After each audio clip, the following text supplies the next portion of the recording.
Yiping stood motionless, his mind blank. He had thought 9 years of endurance was the end.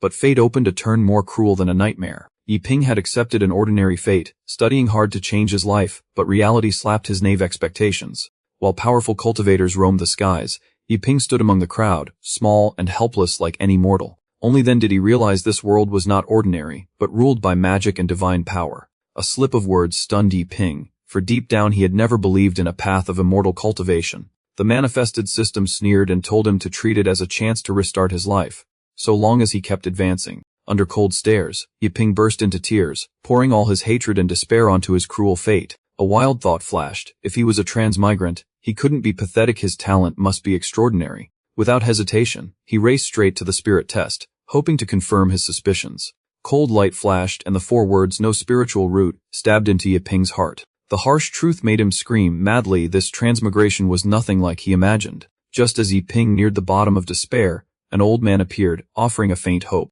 Like a drowning man clutching a straw, Yiping's eyes lit up as he stared at the man before him. With one choice, Yiping's life turned toward the Azure Cloud Dao sect. Cultivator Taihe imposing, coldly instructed Zhuang Yu to take on the responsibility. In a blink, the stern sect leader became an old man pleading with his disciple. Su Changji replied indifferently to him. Nothing was worth worrying about. Taihe solemnly explained the survival pressure facing the sect. Leisurely, Zhuang Yu thought the task as easy as turning his hand over. Taihe recounted the hardships of a declining sect amid fierce competition. The ridiculous schemes of other sects left Taihe both angry and helpless. Those shameless tricks made Taihe scornful. Among the desperate, Taihe found Yiping like a life-saving straw. Yiping showed a sincere desire to cultivate, placing practice above all else. Fearing the new disciple would leave, Taihe began to devise a strategy. Taihe set up a delaying plan using lofty pretenses to retain Yiping. To Zhuang Yu, it was a trivial matter not worth concern. Zhuang Yu suddenly changed the subject, catching Taihe off guard. A cold self-mockery slipped from Zhuang Yu's mouth. Spiritual power surged and Zhuang Yu instantly became completely different. Zhuang Yu raised his head in self-satisfaction, believing no one in Qingzhou could match his flair.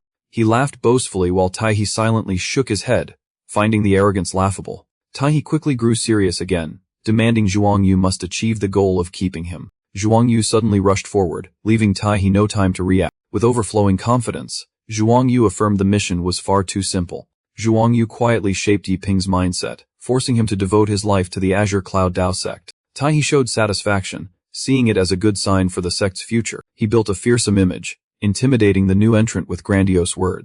After the salute, Zhuang Yu took the initiative to leave, arranging to meet at the back mountain. Zhuang Yu bluntly refused his master's help. Zhuang Yu purposely showed he had matured and was no longer a little disciple. Zhuang Yu slowly raised his hand, striking a mysterious pose. Both Taihe and the spirit beast were stunned by the gesture. He spoke in a low voice as if destiny lay in his hands.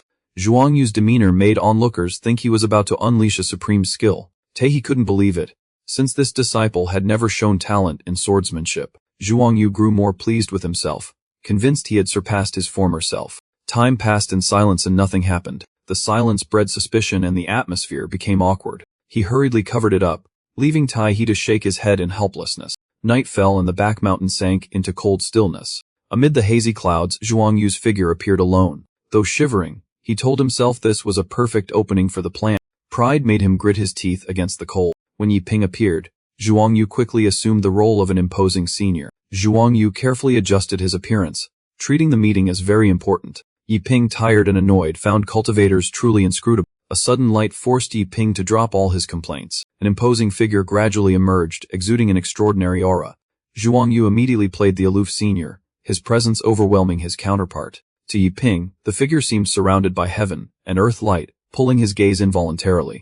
Zhuang Yu pretended to perform divine arts, spiritual radiance flashing across his hands. The show was grand, but the power didn't match. Meeting a cultivator for the first time, Yiping felt fear and reverence, naively thinking the man might be the sword, immortal of legend. Despite doubts about how smoothly things went, Yiping found no explanation and chose to comfort himself and trust. Zhuang Yu stood among clouds with an exalted air, unconsciously inspiring awe in others. The scene sparked a bold, almost absurd idea in Yiping's mind. Yiping began to suspect the sect's ordinary appearance was a fade. To him, this place seemed like a hidden grand sect quietly accumulating strength. The more he thought, the more excited he became, believing that attaching to a master would change his future. What he witnessed that day gradually reinforced his suspicions. What first seemed dilapidation now appeared deliberately concealed. He couldn't believe a cultivation sect would truly be as decayed as it looked. Though the exterior was shabby, the details were refined, further convincing Yiping. Once he assigned the sect the identity of a hidden power, all doubts in Yiping's mind were resolved. Yiping was fully convinced, his reverence for Zhuangyu bordering on worship. Flattery delighted Zhuangyu, and he already intended to keep Yiping close. Zhuangyu didn't expect Yiping to be so easily led by the nose. He rode the momentum, using the excuse of rewards to keep up the show. As he spoke, he deliberately used tricks to give an air of deep mystery. A faint surge of force was enough to make Yiping feel ceremonially purified. Zhuangyu casually invented a secret technique that sounded tremendously powerful to reassure the junior disciple. In Yiping's eyes, the sect grew more and more unfathomably mysterious. One person was infinitely grateful. The other endured discomfort to maintain the grand persona. Clearly to Zhuangyu, the earlier scene was just a child's trick.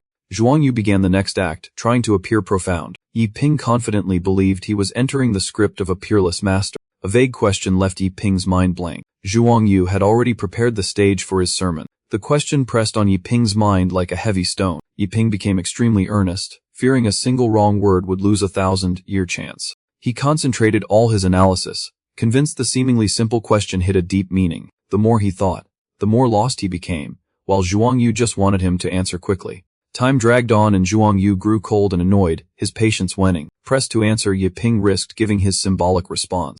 The answer stunned Zhuangyu for a moment. Zhuangyu unconsciously questioned the whole path of swordsmanship he had followed.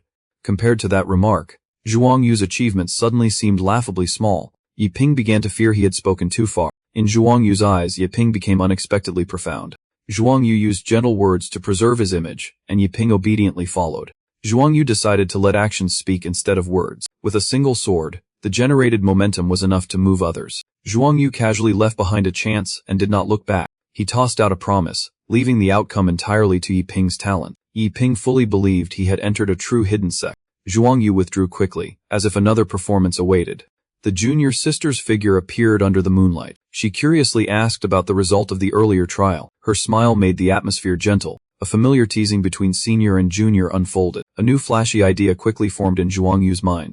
Zhuangyu suddenly changed his demeanor, leaving the junior sister puzzled. He repeated the question he had just learned, continuing to build the masterly image. The junior sister was completely drawn into the confusing situation. Zhuangyu lifted the exact answer he'd heard and used it again. One line was enough to make the junior sister immediately convinced. Pleased to be praised, Zhuangyu couldn't hide his joy. Zhuangyu immediately played dumb to avoid it. He prolonged the story with another question. Eventually Zhuangyu flipped the act, and the atmosphere fell into awkward silence. One remark stunned the junior sister, filling her with doubt and disbelief. Time passed and the back mountain sank into absolute quiet. Amid the layered peaks, Yiping lay motionless, small and isolated. Before the seemingly ordinary sword trail, Yiping was bewildered, unsure if he'd missed something or been deceived. Yiping forced himself to stop doubting, convincing himself the senior couldn't be ordinary. He concluded it was all due to his own weakness. Yiping fully believed his conclusion. He kept urging himself to move forward. A vague image suddenly rose in Yiping's consciousness. In the vision, a swordsman stood still with a long sword in hand. The blade was drawn smoothly, without hesitation. Sword forms unfolded continuously at a breakneck speed. Each movement was fluid and agile. Techniques flowed one after another, decisive yet fierce. A bell-like chime shook Yiping's spirit. The swordplay formed in his mind as if he were performing it himself. The sudden insight made the weapon in his hand glow. Yiping trained tirelessly again and again.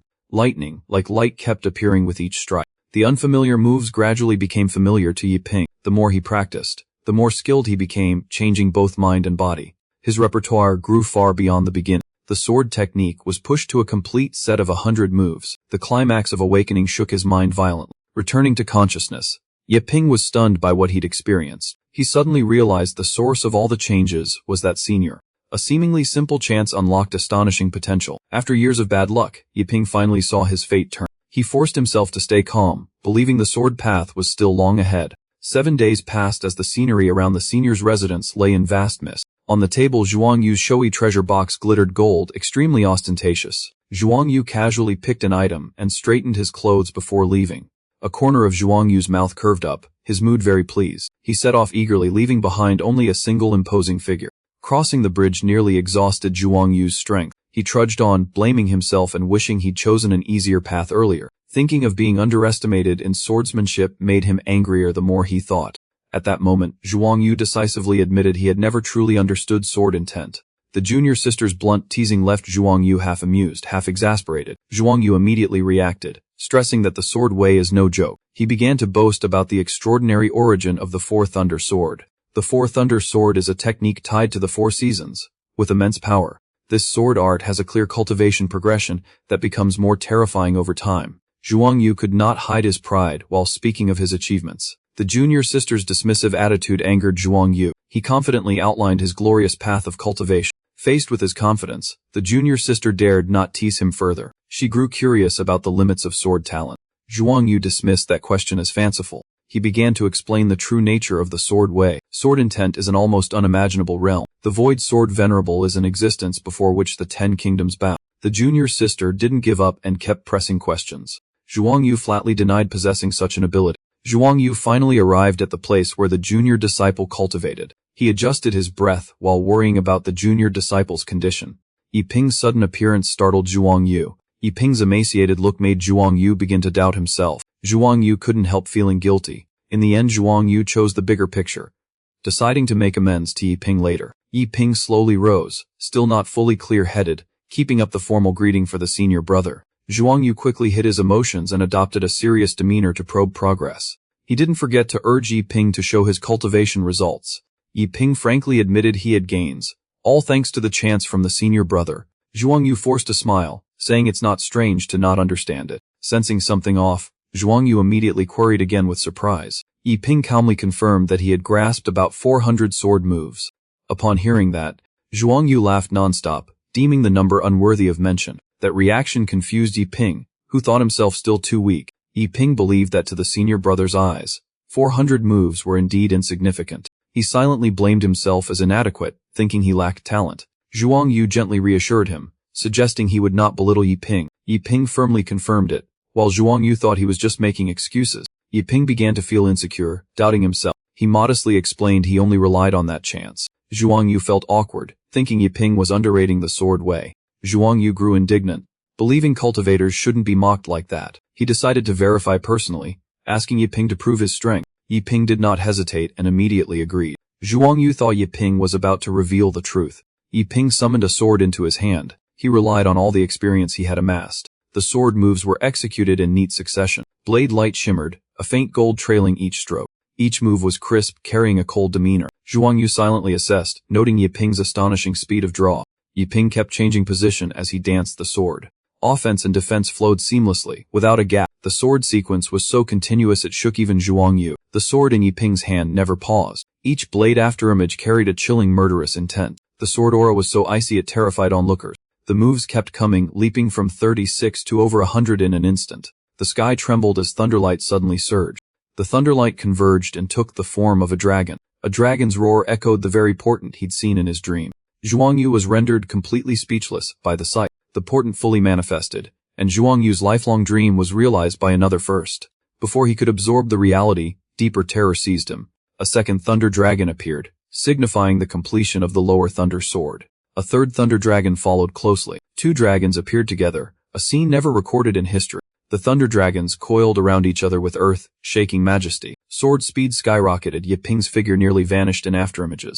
The ultimate form of the 4 thunder sword was finally perfected. East thunder manifested, its aura surpassing the previous 3 strikes. Heaven and earth fell into absolute cold, life force nearly severed. Only after the moves exceeded 400 did Yiping sheath his sword. For the first time, Zhuang Yu felt true fear. Yiping had fully mastered the 4 seasons thunder sword. Yiping showed no sign of exhaustion. In the silence, Yiping began to question the path he was on. A vague enlightenment echoed, and the Tao subtly took shape.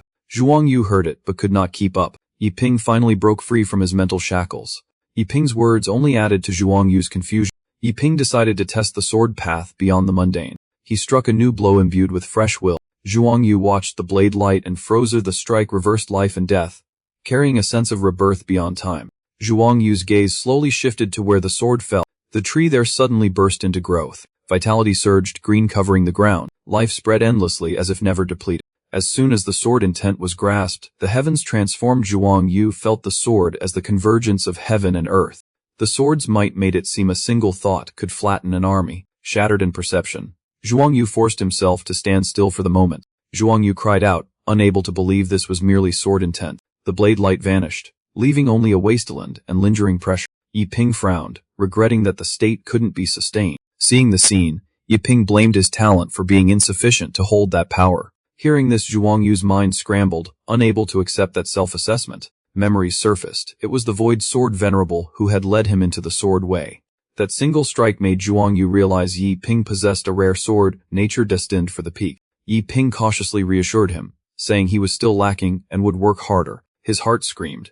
But Zhuang Yu became even more determined to hold on to this junior disciple. He forced a calm facade, hiding the turmoil within. Beneath the calm was a profound, unspoken blow. Something inadvertently caught Zhuang Yu's eye. Zhuang Yu couldn't help but ask aloud. The more modest Yiping was, the more Zhuang Yu wanted to see the record. At a glance at the first page, Zhuang Yu's expression changed. The records unfolded layer upon layer of sword principles. Each word opened a new world in Zhuang Yu's perception. Though he didn't fully grasp the principles, they shook his resolve. Yiping humbly claimed he'd only scratched the surface. Zhuang Yu was utterly disoriented, unable to explain Yiping's aptitude. His over 10 years of hardship were crushed by 7 days of the junior's progress. Zhuang Yu's path shattered, leaving only bitterness before a genius beyond the world. He quelled his heart, regained his senior brother bearing, offered parting advice, then left decisively. Yiping panicked, thinking his senior brother might no longer want to keep him. Despair surged. Yiping only hoped not to be abandoned. Rejected memories returned in waves. No sect would take him in. Cold reality pushed Yiping into a dead end. Yiping quickly recovered his spirit, resolved not to give up this rare chance. The sect hid among mountains, the scenery like a fairyland. Taihe calmly enjoyed tea at ease amid the peaks. Zhuang Yu's urgent call shattered the peace.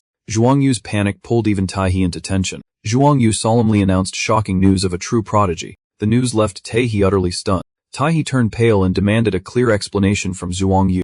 Zhuang Yu revealed the junior disciple's aberrant talent. Taihe was skeptical, while Zhuang Yu was absolutely certain.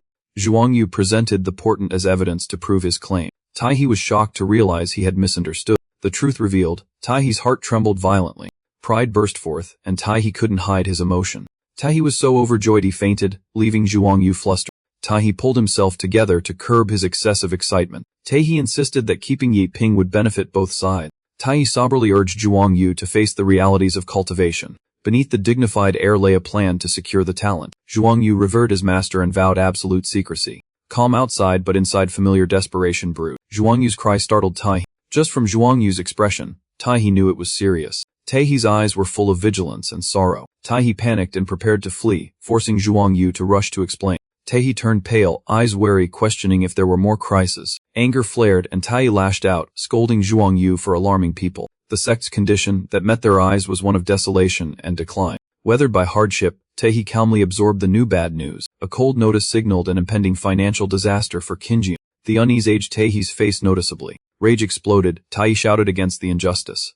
An explanation clarified the value of wealth in the cultivation world. Spiritual stones were confirmed as extremely precious resources. The gap between demands and financial capability left Taihe desperate. Unlike his master, Zhuang Yu tried to stay rational to grasp the situation. Taihe avoided his gaze and gave a vague number. A hope that had flickered was immediately extinguished. Consecutive conjectures made Zhuang Yu even more uneasy. The harsh truth was exposed with no concealment. The bad news left Zhuang Yu stunned. Ruthless reality left them both without defense. Taihe admitted to a fatal mistake in the past. The words cultivation fund made Zhuang Yu shudder. Former gullibility had turned into bitter regret. A scam had left Taihe penniless. Taihe lost all dignity, reduced to a pitiable old man. In Zhuang Yu's mind, Qinjian seemed condemned. Determination and cowardice intertwined within Taihe. Heaven and earth suddenly trembled at an unusual portent. The sight before them left Taihe stunned. All signs pointed to the junior disciple. Zhuang Yu's worry only grew. Taihe tried to reassure himself, refusing to believe the prodigy could cause such a portent. For the sect's future and the newborn prodigy, Taihe risked everything. Without hesitation, Zhuang Yu bowed, solemnly accepted the orders, showing reverence and obedience. In the blink of an eye 7 days passed, and the cliffside within the sect returned to its former quiet. Over the past days, Yiping focused on cultivation, his spiritual force cycling nonstop while his cultivation quietly advanced. His sword movements flowed seamlessly like water, each technique arising naturally as if engraved in instinct. Looking at Yiping now, anyone could clearly sense the change from his aura to his bearing. After only 7 days apart, Zhuang Yu was shaken by Yiping's progress, an invisible pressure so heavy it was hard to breathe. While Zhuang Yu was still dazed, Yiping had already noticed his senior brother's presence. Seeing his senior arrive, Yiping immediately stopped and greeted him respectfully, and Zhuang Yu feigned calm in return. Yiping seriously reported that he had mastered all the sword moves, though the process had been extremely arduous. Hearing this, Zhuang Yu could only smile wryly. Inwardly, his earlier confidence had been shattered without a trace. Maintaining a grave demeanor, Zhuang Yu explained that true swordsmanship also involves sword kai, sword intent, and sword stance, not stopping at techniques alone. Thick-faced, he set impossibly high standards to slow Yiping's progress, though he knew he was fabricating it. With clear eyes, Yiping couldn't help but ask about his senior's current strength. Zhuang Yu looked up at the sky and, in a profound tone, claimed he was not worth mentioning. Outwardly inscrutable and lofty, inwardly Zhuang Yu was ecstatic over his perfect bluff. Just the title stirred Yiping, strengthening his resolve to follow his senior's path. Seeing Yiping fully absorbed, Zhuang Yu went on to invent an entire grand system of ranks. That idea made Yiping's heart pound. The more he looked at his senior, the more unreachable he seemed. Silently, a longing was kindled in him, hoping one day to reach that unimaginable height. Faced with that trusting gaze, Zhuang Yu could only turn away, inwardly lamenting his plight. He stood there, elated and still unable to believe his fate had veered in such a new direction. At sunset on the mountain peak, Yiping spoke movingly, entrusting his ambitions to the vast rivers and mountains. Watching the junior recite poetry, Zhuang Yu couldn't help but feel intrigue. Mentioning his past, Yiping only smiled faintly, saying he used to like reading and painting. Seizing the moment, Zhuang Yu asked Yiping to demonstrate his painting skills. Outwardly appreciating the art, inwardly he had already planned how to boast later. Hearing the mention of drawing, Yiping blushed and nodded, repeatedly modest. To Yiping in his past life, painting had initially been a pretext for an unrequited love. In the end, all efforts could not overcome harsh reality. From then on he closed his heart, realizing some struggles can't change things. Time passed quietly as Yiping immersed himself in each brushstroke, completely forgetting his surroundings. Yiping's gaze grew sharp, leaving only absolute concentration. Seeing his junior so absorbed, Zhuang Yu couldn't help but nod, feeling a measure of pride. Finishing the painting, Yiping bowed slightly, holding it with both hands, his hesitant voice laced with unease. Zhuang Yu leisurely took the painting, still soothing him with gentle words to put Yiping at ease. With just a glance, Zhuang Yu's expression completely changed. He seemed drawn into the painting, motionless and with his mind frozen. The entire painting bathed in dusk, the sky both brilliant and muted, stirring the heart. The mountains looked like an immortal realm, each detail so real it felt as if one stood within heaven and earth. It was the meticulousness, in every small corner, that gave the painting the breath of reality. He gently closed his eyes, the image engraved in his mind, especially his own silhouette, though a simple pose. Its majestic and solemn aura seemed ready to spill out of the canvas. The painting carried an invisible pressure that struck the observer's heart. For a moment, the boundary between painting and reality seemed to dissolve. Outwardly he offered mild criticism, but inwardly Zhuang Yu was secretly pleased. Hearing the praise, Yiping felt shy and happy, treating the painting as repayment for his teacher's guidance. Only then did he notice a corner of the painting bearing the artist's name. The inscription King Lion Hermit struck his sight. He murmured it again, amused inwardly by the junior's fastidiousness. Just then, a transmission sounded, announcing that the master had a plan. He was briefly shaken, unsure where the master had found a solution to this difficulty. Zhuang Yu left with the painting while Yiping stayed behind, uneasy about the sect's future. Elsewhere, the Sun Sword sect brimmed with fervor preparing for the Grand Sword Forum. Sword moves unleashed, a crimson dragon image coiled through the high sky. The power of the sword stroke left all spectators stunned into silence. The red-haired youth couldn't hide his shock and blurted admiration for the old ancestor's renown. The purple-robed woman spoke coldly, her tone full of contempt for mundane swordplay. Even now sword kai linger as if tearing the space itself. Tu Hang threw back his head and laughed, a sense of enlightenment flooding his body. In that proud laugh, he believed he had reached the pinnacle of swordsmanship. The red-haired disciple repeatedly voiced astonishment, eyes trembling, convinced Tu Hang had not only comprehended but fully mastered the spring thunder sword, his ferocity beyond imagination. The purple-robed woman murmured, citing Saiji Daoist as proof, asserting Tu Hang's cultivation speed far exceeded the norm, a rare talent among Qingzhou's sword cultivators.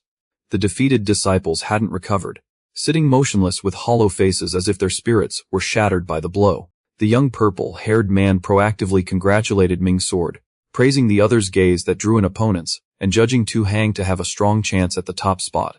Although inwardly pleased, Ming's sword feigned modesty, his polite words only adding to the intrigue. Elder Chen warned that the outcome wasn't decided yet, and they shouldn't be prematurely complacent.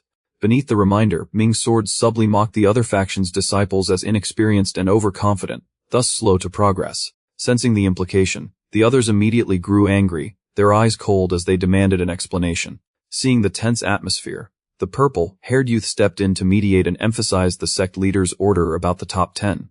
Both froze and simultaneously questioned the reason behind that command.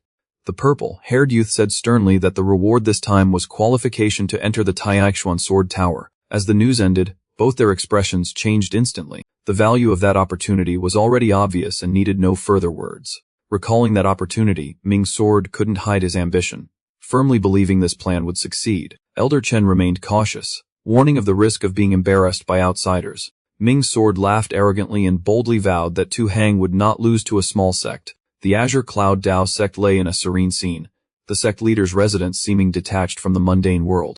Su Changji returned to the sect and immediately brought the junior's painting to pay respects to the master. Seeing the pile of items, Su Changji instantly lost patience and began to criticize. Emotions rising, he harshly questioned the effectiveness of this plan. The master calmly replied that they had no choice but to gamble once and pawn the treasures. Su Changji protested fiercely but was dragged back as the master pleaded for help.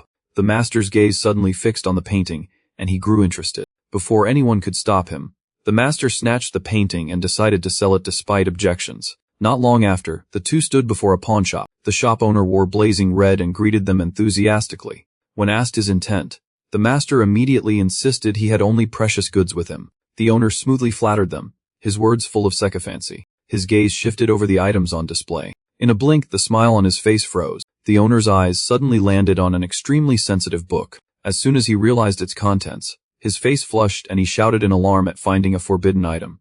He frantically hid the book, inwardly roaring that this treasure must never be sold. Feigning embarrassment, he vowed he'd rather lose everything than sell that item. He boldly quoted a lump sum price, instantly turning pale the shop owner at the absurd demand. He loudly explained, listing each piece to prove he wasn't selling ordinary goods. Even after lowering the price, he received no concession. He decisively set a final price, adopting a hard line to force the other's choice. Zhuang Yu couldn't bear the scene, and just wanted to leave quickly. The shopkeeper's gaze landed on the painting he asked to see it, and was nodded to immediately.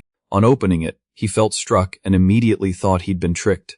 Doubt rose in him about the true value of the painting's material. After a careful look, he was certain it was a rare proclamation, its value far beyond imagination. His attention quickly shifted to the name inscribed in the corner of the painting. In an instant his face turned ashen and he was speechless. He hurriedly waved for a servant and spoke in urgent hushed tones. Seeing that attitude, he immediately sensed this was no ordinary item. He watched breathlessly, his heart uneasily fluttering. The servant still had doubts, but he quickly confirmed it was genuine. He changed tone at once and politely invited the treasurer to appraise it in person. The man calmly agreed to wait. The shopkeeper turned back and asked the two to state their desired price. Seeing the matter about to be exposed, he immediately stopped Zhuang Yu from speaking. He laid down his final condition: accept it and it's sold, otherwise leave. He secretly rejoiced, realizing he had gained the upper hand. The shopkeeper feigned a troubled deliberation. Zhuang Yu worriedly warned, but his master waved him off confidently. After consideration, the owner suddenly fixed a staggering price. Taihe gleefully explained, calling it a perfect psychological victory. Before his satisfaction faded, he froze at the number he'd just heard. The shopkeeper signaled and confirmed that 5,000 taels was the price they had named. Hearing the price multiplied 100-fold, his face fell, suspecting they were joking. The shopkeeper panicked and insisted his business was reputable and would not offend. He was stunned, unable to believe a casually painted piece could be so valuable. He anxiously looked at his master, hoping for an immediate nod to seize the chance to save the sect. At that moment, the master calmly denied it and corrected the true price to 50,000 taels. The number stunned the shopkeeper, who blurted an exclamation at its incredibility. Zhuang Yu went pale, and when the shopkeeper reconfirmed, he received the firm reply, 50,000 taels, not a coin less. Zhuang Yu froze completely, fearing his master had spoken too far. Contrary to expectations, the shopkeeper laughed heartily, admitting the two were masters of their craft. He casually said that with the King Lion Hermit's reputation, 50,000 taels was reasonable. Both master and disciple were utterly stunned, unable to believe the price was real. Taihe gradually sobered, horrified that his often remark had become reality. He quickly composed himself, silently reminding himself to hold the line. Taihe immediately spun a smooth tale, pretending he had long known the painting's value. The shopkeeper agreed, saying the name had already spread in the circle. Though new, King Lion Hermit was considered a rare genius of the Jin Kingdom. As he spoke, he pictured the youth wielding his brush with striking spirit. The brushwork was described as fluid, as if from a divine hand. He added that countless artists emulated that unique, unprecedented style. That style was praised as ushering in an entirely new era of art. He lamented the author's disappearance, a mystery no one had solved. He mused that the person treated fame and profit like smoke and left with great nonchalance. He laughed and asked why such a person wouldn't be worshipped by the world. The two stood rooted, unsure how to respond. Tae-hee nodded in agreement, but the shopkeeper then pointed out a major flaw in the painting. Zhuang Yu forced a joking smile, trying to ease the tense atmosphere. Tae-hee scolded sternly, and Zhuang Yu hurried to placate him to calm his anger. The shopkeeper sighed, lamenting the loss of what he saw as a huge sum. Hearing that, Tae-hee grew fierce, while Zhuang Yu quickly cautioned him for fear of exposing the truth. Tae-hee coldly pressured them to state their true price, and the shopkeeper offered 10,000 taels, claiming the painting lacked a crucial element. Without hesitation, Tae-hee nodded in agreement, leaving the shopkeeper stunned by his decisiveness. With the money in hand, the two quickly left without looking back. Zhuang Yu questioned it, but Tae-hee only warned that greed brings disaster. He cautioned that keeping the money was more important than making Mare showing wealth now would only invite danger. Zhuang Yu praised nonstop, while Tae-hee reveled in his cleverness. The two walked happily side by side, eyes fixed on the banknote. Tae-hee rejoiced as if he'd hit the jackpot, and Zhuang Yu was dazed by the enormous sum. Before their joy faded, Zhuang Yu was scolded for ruining the painting's value. Tae-hee grew suspicious, feeling this young disciple had too many mysteries. Zhuang Yu believed the junior disciple harmless, thinking his luck simply unusual. He decided not to probe further and let things run their course. While Zhuang Yu was still pondering, his master called him away. Tae-hee revealed he would reward the junior generously, making Zhuang Yu more curious. A magnificent building appeared before the two master and disciple. Zhuang Yu gaped, unable to believe they had arrived at the secret origin pavilion. He worried because ordinary people rarely dared to enter here. Tae-hee affirmed everything was for the sect's future, saying he was clearer headed than he seemed. He envisioned a brilliant future for the Azure Cloud Dao sect. Zhuang Yu was terrified, but Tae-hee was confident with the money in hand. He strolled in calmly, coaching Zhuang Yu on how to play the wealthy patron. As soon as they entered, they were warmly greeted by a beauty. Tae-hee couldn't help but admire the lavish surroundings. He immediately assumed the role of a rich man and requested the finest goods. The girl quoted sky-high prices but offered rare discounts. Zhuang Yu turned pale and hurriedly confirmed the figures. The announced prices left listeners stunned. Zhuang Yu was completely struck by the cheap standard of the wealthy patron. Tae-hee reminded him to keep face, while Zhuang Yu desperately objected. Ignoring the warnings, Tae-hee directly asked for the cheapest option. The girl glanced at them with disdain, saying entry-level purchases were almost useless. Tae-hee coldly pressed for a straight answer. She confirmed they sold it, but warned lower-priced items were non-refundable after purchase. Zhuang Yu anxiously urged him to stop, but Tae-hee insisted that for Yiping's talent beginner level would suffice. Zhuang Yu suddenly realized that if an entry-level item fell into Yiping's hands, the consequences would be unpredictable. Zhuang Yu fully agreed, believing this choice suited the junior disciple perfectly. After consulting the treasurer, the girl brought out several options, and Tae-hee immediately asked which had the greatest power. The girl explained the river piercing sword technique was supreme and could be comprehended to higher levels if it met a genius. Hearing the entrance version priced at nearly 10,000 taels, Tae-hee almost lost his footing. After a moment's hesitation, Tae-hee decided to go all out and resolutely bought the most expensive kind.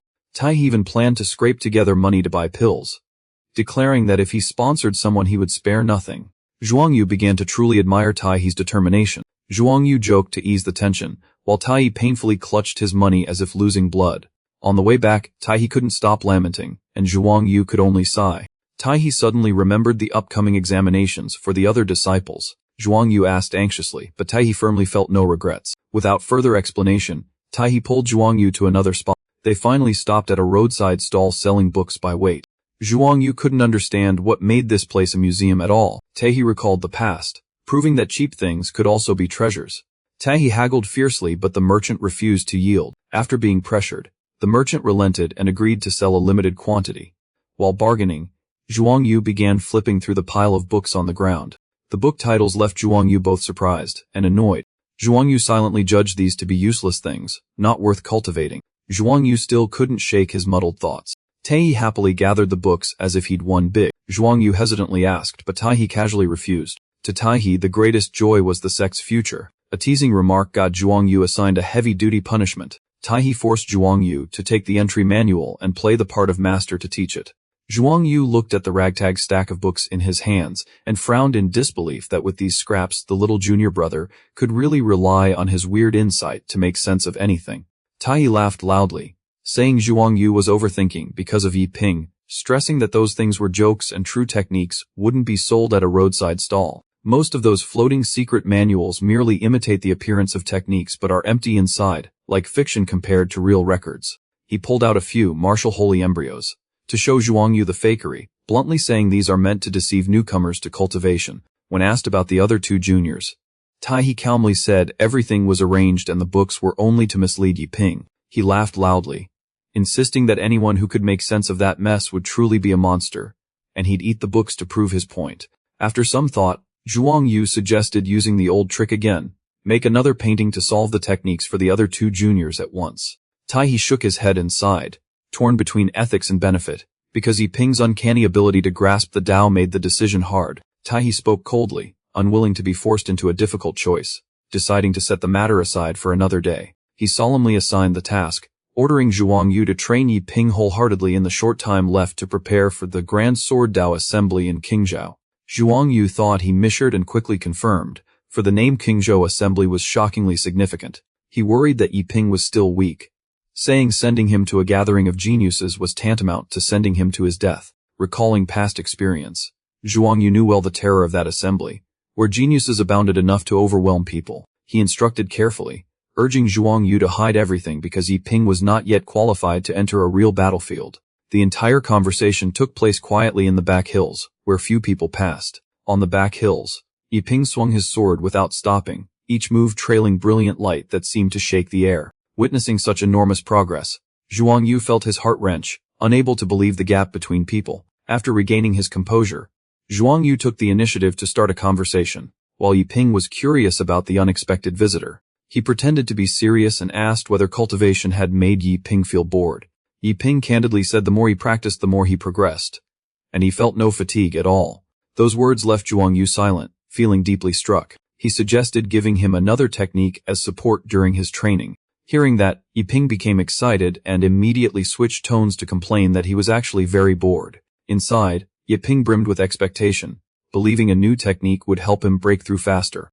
Zhuang Yu pulled out an ancient book and slowly read the technique's formidable name. The cover bore an image of a fierce beast, radiating blinding, imposing light. Just from the name, Yi Ping believed this was certainly no ordinary technique. He excitedly claimed only secluded sects deserved to possess such a thing. He seriously explained the technique's origin and emphasized the importance of comprehensive cultivation. Zhuang Yu bluntly pointed out a more suitable path for Yi Ping: base it on the body and pair it with sword Tao to compensate for lacking spirit energy. Outwardly Zhuang Yu spoke fluently, but inwardly he was embarrassed and blamed himself for overreaching, since cultivators always prioritize spirit energy over the body. As soon as he finished speaking, Zhuang Yu found an excuse to leave, reassuring Yi Ping by words while thinking only how to slip away before he misspoke.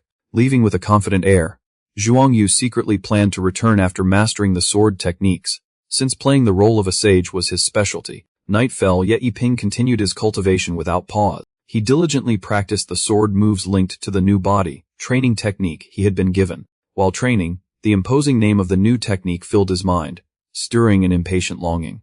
Though anxious, he forced himself to stay clear-headed, knowing cultivation forbids haste. Facing the temptation, Yi Ping redoubled his resolve to consolidate his current sword stance, refusing to take detours. The next day, the scene shifted to Zhuang Yu's residence. Zhuang Yu sat flipping through the technique with a serious expression. Each page he turned made his expression grow uglier. He stared at the writing, inwardly flustered, because he couldn't understand a bit of it, unlike what he'd claimed. In the back hills, each of Yi Ping's sword strikes rolled with terrifying momentum, lightning flashing fiercely. The longer he trained, the more ferocious his sword posture became. Speed and strength fused into an unstoppable pressure. After a long period of continuous practice, he finally mastered the Four Thunder Sword formation completely. The entire Four Thunder Sword set was firmly in his hands. Pausing to catch his breath, Yi Ping excitedly realized he only lacked the final step, sword intent. Approaching the secret manual, he warned himself that comprehending sword intent was more important than anything and could not be rushed.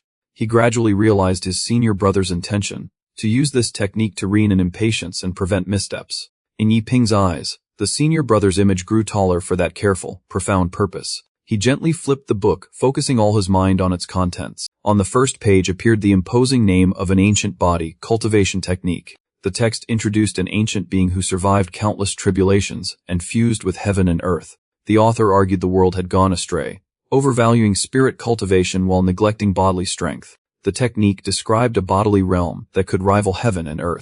The pinnacle of body training was depicted as a godlike form, with power to destroy heaven and earth. Such grandiose words shook Yiping to his core. The manual bluntly warned this path was only for those with extraordinary willpower. To him, hardship was a necessary condition of cultivation. The harder, the more worth trying. Recalling knowledge from a past life, Yiping felt more confident and continued to study the following pages. At the sight of a diagram, he immediately remembered Zhuang Yu's warning, and understood it was an important chart formed by a great one's heaven, earth insight. He frowned studying the diagram, admitting the theory wasn't hard, only the practice posture was bizarre and embarrassing. Despite the awkward feeling, Yiping chose to follow the manual precisely. Practicing the posture while blushing, he kept telling himself Zhuang Yu meant no harm. He forced himself to discard distractions, concentrate, and believe that perseverance would bring success. The scene shifted to Jin Kingdom, where Muyun's studio operated quietly. A man entered, urging whether Mo Fairy's manuscript was finished. As the deadline neared, putting down her pen, the girl replied irritably and asked him not to bother her. He offendedly suggested no one would buy such ostentatious body cultivation manuals, and that she should write something more practical. She slumped over the desk in annoyance, complaining aloud yet secretly fond of that style of content. Suddenly remembering something important, she asked for news and learned the major academy was about to open. The news thrilled her as she imagined a learning environment full of talent. 3 days later, Yiping quietly appeared atop the mountain. Suddenly, a mouthful of blood spat from Yiping's lips. Exhausted, Yiping collapsed, painfully realizing he couldn't comprehend it yet and blaming his low aptitude.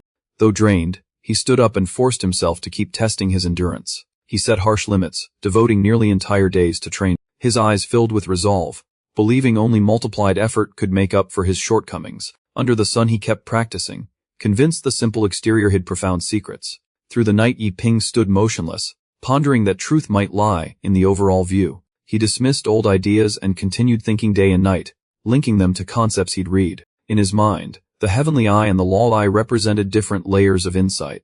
He understood he needed to elevate his perception to approach the true laws of all things. Those two concepts kept echoing in his mind, cultivation terms intertwined, expanding his train of thought. Suddenly he froze, eyes flashing as if he'd touched the key point. A faint spark of enlightenment began to form in his mind. He looked into the distance, feeling guided by the true path. He murmured that most see only the sky's surface and miss the deeper truth within. At last Yiping roared in realization, understanding that truth lies in introspection, where God and demon coexist. Upon realizing this, Yiping saw he'd wandered in vain, and that a little delay would have cost him the rare chance. He closed his eyes, using his mind as an eye, knowing only active perception can touch heaven and earth. In the silence, Yiping felt the wind and knew true gods and demons lay deep within himself. In that moment, Yiping snapped awake. A great god, demon silhouette appeared, aura filling the sky, body radiant like a descended deity. Seeing the figure, Yiping understood it was the projection of his inner strength. A strange omen struck the back hills of the academy, meteors shaking heaven and earth. Some rejoiced, saying the omen signaled that the righteous path was still recognized by heaven and earth. Chided by his senior, the man immediately suppressed his excitement. The senior candidly pointed out the omen was only a reference, not absolute proof. All explanations were halted, leaving only the wait for what happens next. The other calmly said that true talent would reveal itself sooner or later. Stars kept tearing the sky, the omen showing no sign of ending. In the palace, the emperor's gaze solemnly turned to the heavens. The woman beside him softly suggested the omen heralded a new being's arrival. She asked what if the opportunity fell outside Great Saya. The man opened his eyes, voice icy, saying seizing it was obvious. The omen shifted, and a giant demonic beast appeared amid heaven and earth. An ancient figure stood beside the beast, forming a grotesque scene. The old man's gaze pierced the void, cold and sharp. A gloomy smile appeared as he realized the situation had grown interesting. Having made up his mind, he did not hesitate and began austere cultivation. The scene returned to Zhuang Yu's quiet residence. He gritted his teeth and flipped the book despite nausea from frustration. No matter how he tried, his mind stayed blank and he grew more irritable. He sighed, used to his impotence, his worry still his master. Just imagining being chased for debt made Zhuang Yu shudder. Fear of his master's greed chilled him through. Watching the stars tear the sky, he felt increasingly confused and empty. Leaning against the cold rock, Zhuang Yu sank into the night's familiar gloom. Zhuang Yu silently drew on a cigarette, feeling hollow as he pondered his purpose. From afar his junior sister could only watch his lonely figure in silence, a hard to express sorrow rising within her. His senior's unusual behavior left the girl puzzled, sensing he was hiding something. Carrying her doubts, she quietly asked Lu Chen, who was still meditating nearby, Lu Chen calmly pointed out that weak talent was one thing, but as the senior, Zhuang Yu shouldn't give up so easily. After consideration, Luo Chen decided to act, taking on the responsibility of guiding the junior in place of their senior. Around Yi Ping, the strange talismanic scripts continued to circulate around the god-demon image. He sank deep into a meditative state, focusing fully to comprehend every meaning in the technique. Realizing the truth, Yi Ping couldn't hide his joy at understanding the technique belonged to his body alone. In just a few breaths, his consciousness seemed to flow through countless years within a sea of divine thoughts. The god-demon silhouette stood like a pillar of heaven, each arm bearing irresistible majesty. A terrifying pressure spread, making anyone who faced it unwilling to look directly. A beam of golden light descended, pouring vast amounts of cultivation knowledge into his consciousness. His mind fell into absolute void, leaving only boundless silence. His eyes lit up as if reborn. He comprehended the technique's essence, using heaven and earth as tools to temper the body to a new realm. Before him he had only touched the lowest tier. The road ahead remained long. If cultivated to completion, bodily power would reach levels that command awe from other beings. The technique's focus is borrowing the power of heaven and earth to continuously forge oneself. This path is fraught with danger. Only those with iron will dare enter. The huge demand for spirit energy put Yi Ping in a bind, unsure how to cope. He angrily realized he had no cultivation foundation, making any plan hard to execute. Though aware pills could help, he dared not risk it with an unstable base. He suddenly thought of his second senior brother, who might be his only hope. In the quiet sect, the second senior's room still had its light on. Lu Chen focused on alchemy, the spirit pill in his hands vibrating with strong spiritual force. After settling his mind, Lu Chen planned to meet the person the senior had mentioned. At dawn, Zhuang Yu's residence was no longer as quiet as before. Zhuang Yu stood like a guilty man, head down and heavy with mood. Helplessness surged as Zhuang Yu realized he couldn't grasp the book's contents at all. He let himself collapse, roll for a while, then rose and decided to abandon all thoughts, believing that without pursuit failure couldn't touch him. To Zhuang Yu now, concepts like effort or achievement blurred, as he saw himself as merely ordinary. At that moment, Tai suddenly appeared before Zhuang Yu. Seeing Zhuang Yu standing blankly, Tai couldn't hide his surprise. Tae stepped closer and asked whether Zhuang Yu had comprehended that precious introductory sword technique. Zhuang Yu smiled and said that without inner burdens, whether he understood or not no longer mattered. As he finished speaking, sunlight enveloped Zhuang Yu like a fairy scene, startling Tai at the strange sight.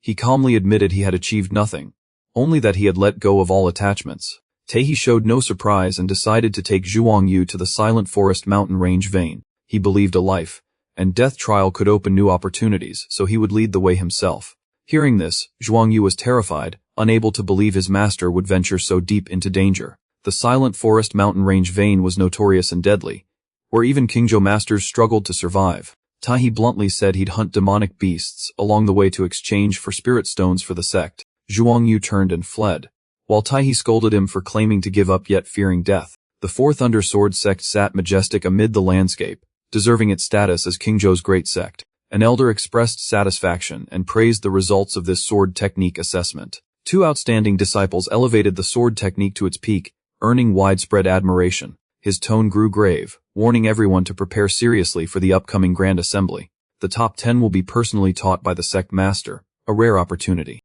The news left the disciples stunned. He coldly reminded them that results were the most important thing. The emergence of hidden sects made the atmosphere tense. Ancient forces from the 10 kingdoms were so strong the fourth Thunder Sword sect could scarcely compare. The main hall fell into solemn silence as the elders gathered. The sect leader personally appeared before the disciples to announce major matters. He spoke sternly, affirming this was a matter of great importance to the sect. People began to gossip, offering various speculations. The sect leader dismissed old theories, then unexpectedly mentioned the 10 Nations Academy. Some immediately caught the clue and guessed the legendary academy might soon open its doors. He slowly explained the academy's exalted status, coveted by countless cultivators. Upon grasping his meaning, she grew uneasy and carefully asked whether the Jin Kingdom Court would intervene in this assembly. The sect leader confirmed the suspicion, revealing the court was acting more openly this time, and that he knew the background of the envoy, causing a stir. On Ixuanwu continent, the imperial court's power rivals high immortal sects unless backed by a national stronghold. Even Kingzhou's top forces struggle against the court's authority. After speaking, the sect leader slowly unrolled a painting and presented it to the elders. At a glance they all identified it as King Lion Hermit's work, the style and aura unmistakable. Seeing lingering uncertainty, the sect leader mentioned King Lion Hermit's long disappearance, hinting the painting was a crucial clue. Some guessed King Lion Hermit hid in a minor sect, but large breasts immediately denied it, saying such a figure wouldn't lack patronage. He revealed a powerful sword cultivator existed in the Jin Kingdom court, of extraordinary origin, holding the title of supervisor, but with sword intention attainment. The sect leader speculated King Lion Hermit might be in the Jin Kingdom, and that the famed supervisor perfectly matched the clues. Some elders remained skeptical, saying these claims lacked proof. In response to doubts, the sect leader merely smiled coldly, showing confidence. He then acted, tossing the painting into the air. A mighty palm force struck, immediately triggering a strange reaction within the painting. In the sect leader's hands, the painting emitted a terrifying aura that made the space tremble. Everyone held their breath, unable to take their eyes off the scene. When the anomaly faded, the sect leader turned and asked if anyone still dared deny his conclusion. He asserted the painting's sword intent couldn't be made by a mortal, and the person depicted was obviously the envoy sent by the court. The elders unanimously applauded, admiring the sect leader's farsightedness. Faced with praise, the sect leader only smiled lightly, appearing utterly composed. He recounted anecdotes about the supervisor, from temperament to movements, further aligning the clues with the painting. Some agreed, but large breasts remained worried and bluntly asked about the approach plan. He emphasized keeping a normal demeanor, avoiding showiness so things could proceed naturally and win favor. After stabilizing the situation, the sect leader felt pleased with his own arrangements. When night fell, the scene shifted to another location. Yi Ping weighed his options, realizing every choice required caution and haste was unwise. While he hesitated, a sudden voice called from behind. The speaker appeared and introduced himself as the sect's second senior brother. The second senior brother's arrival surprised Yi Ping. After a moment to compose himself, Yi Ping respectfully bowed. Lu Chen said he was entrusted by the senior to specifically teach alchemy techniques. Surprised by this arrangement, Yi Ping worried he was being treated as too weak. He slowly reassured Yi Ping, explaining the senior was odd due to inexperience in teaching, and lacking sword talent didn't mean uselessness. He would never belittle his junior. These words steadied Yi Ping, who silently vowed to train hard and force the senior to acknowledge his worth. Without further words, Lu Chen acted immediately, using deeds to lead Yi Ping into practical cultivation. In an instant something colossal appeared before them, captivating their gaze. It was a great alchemical cauldron, prepared for Yi Ping to begin practice. He let out a sharp command to discard idle talk and immediately begin alchemy practice.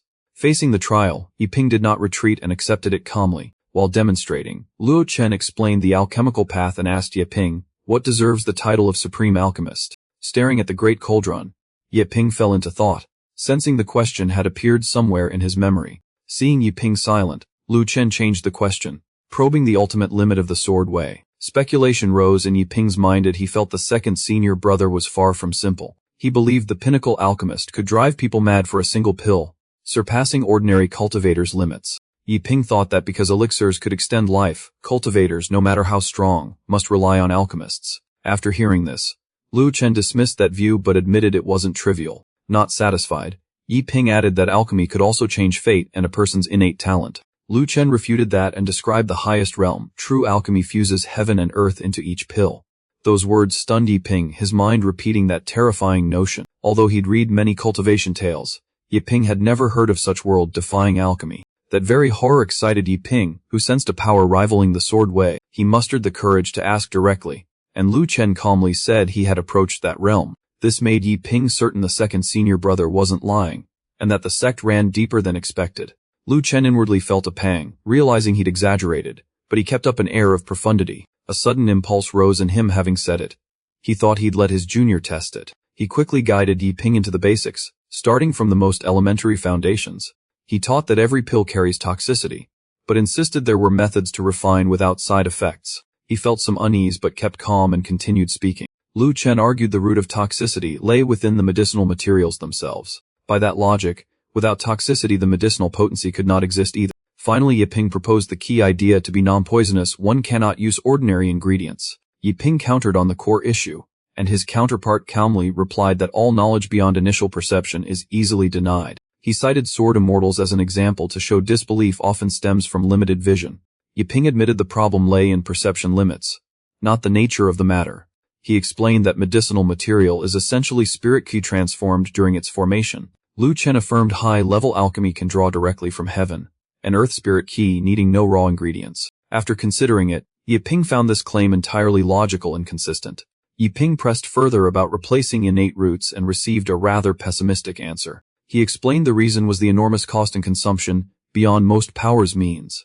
Although he had foreseen it, Yiping couldn't help feeling discouraged. Noticing his junior's mood, he quickly pulled him back to the main lesson. He quietly compared the two and found Yiping increasingly reliable. The scene shifted to the desolate Jinglan Mountains. The two cautiously entered the mountain vein to survey the situation. Zhuangyu expressed unease about leaving Lu Chen alone. Tai trusted Lu Chen's ability to keep himself safe. A sudden sound shattered the quiet atmosphere. He reacted immediately and guarded against danger. The source of the noise turned out to be a harmless small animal. Tai took the chance to ridicule Zhuangyu's timidity. Just as they finished reassuring themselves, real danger emerged. Dawn rose, the space filled with warm light. Yiping began the new day feeling relaxed. Before the peaceful scene, Yiping let his spirit feel the tranquility of cultivation. The beauty of the cultivation world could not dispel the helplessness over lacking spirit power. Yiping chose to study and refine knowledge to find a new path. The rustic style of the repository impressed Yiping. Yiping sensed the sect's truly hidden character. A small detail on the incense burner made Yiping suspicious. Yiping quickly dismissed his own absurd conjecture. In the end, Yiping realized the principle of cultivation lies in sincerity, not form. After a period of reflection, Yiping stepped forward and gently opened the door into the inner space. Entering the repository, Yiping looked around, his gaze scanning each shelf as if searching for what he needed.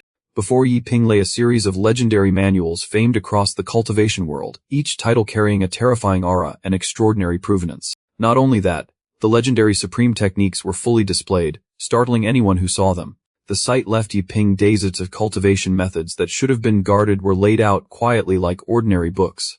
Feeling as if he'd discovered a museum, Yiping couldn't contain his joy and felt even more reverent toward the sect. But he suppressed his excitement, knowing only by keeping a steady mind could he avoid falling into temptation. Recalling the teachings he'd read, Yiping resolved to cultivate slowly and steadily, not rush. Time passed and dawn gradually broke on the new day. Waking in the silence, Yiping opened his eyes and saw the morning light had arrived. He sighed, feeling time had flown too quickly, not having had time to sink deeply before returning to the daily rhythm of cultivation. Though still unsettled, Yiping felt he had understood part of the rules of the cultivation world. The records made Yiping realize imperial power was the deepest controlling force in the cultivation realm. A fleeting thought of giving up crossed his mind, even regretting choosing the path to transcendence. Thinking deeper, Yiping recognized he was still fortunate that within danger lay opportunity, just as the books taught. While he was lost in thought, a gentle voice sounded from behind. The newcomer initiated conversation, curious about the newly inducted junior disciple. She softly introduced herself, her eyes carrying a friendly smile. The young senior sister's outstanding appearance left Yiping momentarily stunned. Yiping's embarrassed reaction lightened the atmosphere. The junior sister gently encouraged him, promising to guide his cultivation later. Her words sent Yiping's thoughts spinning. Yiping blamed himself for overthinking and quickly calmed down. He regained composure and began asking about cultivation matters. He carefully presented the manual he'd chosen. Seeing the name of the technique, she paused for a moment. She quickly reassured him that training with it would be fine. Still uneasy, Yiping probed further. The junior sister explained softly, dispelling his worry. Inwardly she quietly smiled, for those manuals were not dangerous at all. Yiping suddenly bowed, startling the junior sister into alarm, who hurried over to ask. It turned out not to be pain but tears of happiness, for Yiping saw his path of cultivation had not been closed. Before the sister's curiosity, Yiping quickly hid his emotions, excusing that finding a suitable method had caused his momentary loss of control. Lin Nahai gently urged him to try harder and took the initiative to shorten their formality and address. He obediently changed how he addressed her. Lin Nahai did not stay long, and Yiping cautiously saw her off. With no one to disturb him, Yiping quickly focused all his mind on study. Once he grasped the main thread of the technique, Yiping found this celestial aptitude method more accessible than he'd thought. According to the records, the body is like a sealed treasure. Once the acupoints open, spirit Q will come of its own accord. The more celestial acupoints one has, the more terrifying the cultivation speed, far outpacing ordinary practitioners. His excitement was quickly doused by reality. Since his greatest weakness remained his innate talent, Yiping suddenly saw hope opening up, as the celestial acupoint technique could mend his fatal flaw. The methods he had learned before now felt like pieces gradually coming together. The path lay revealed before him. The only thing missing was spirit power. Just thinking of the day he'd have spirit power made Yiping shiver at the potential ahead.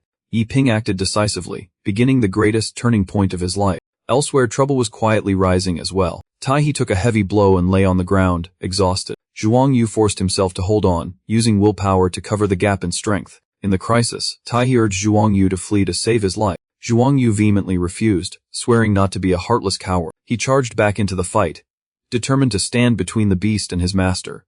That moment made Taihe realize Zhuang Yu had truly grown up. The scene before him left Taihe astonished. Though reason said it was impossible, an odd confidence rose in Taihe's heart. He poured all his resentment and resolve into each strike. He drained the last of his strength, betting everything on a single move. The gap in power became clear as the demonic beast easily countered. After that blow, Zhuang Yu collapsed completely.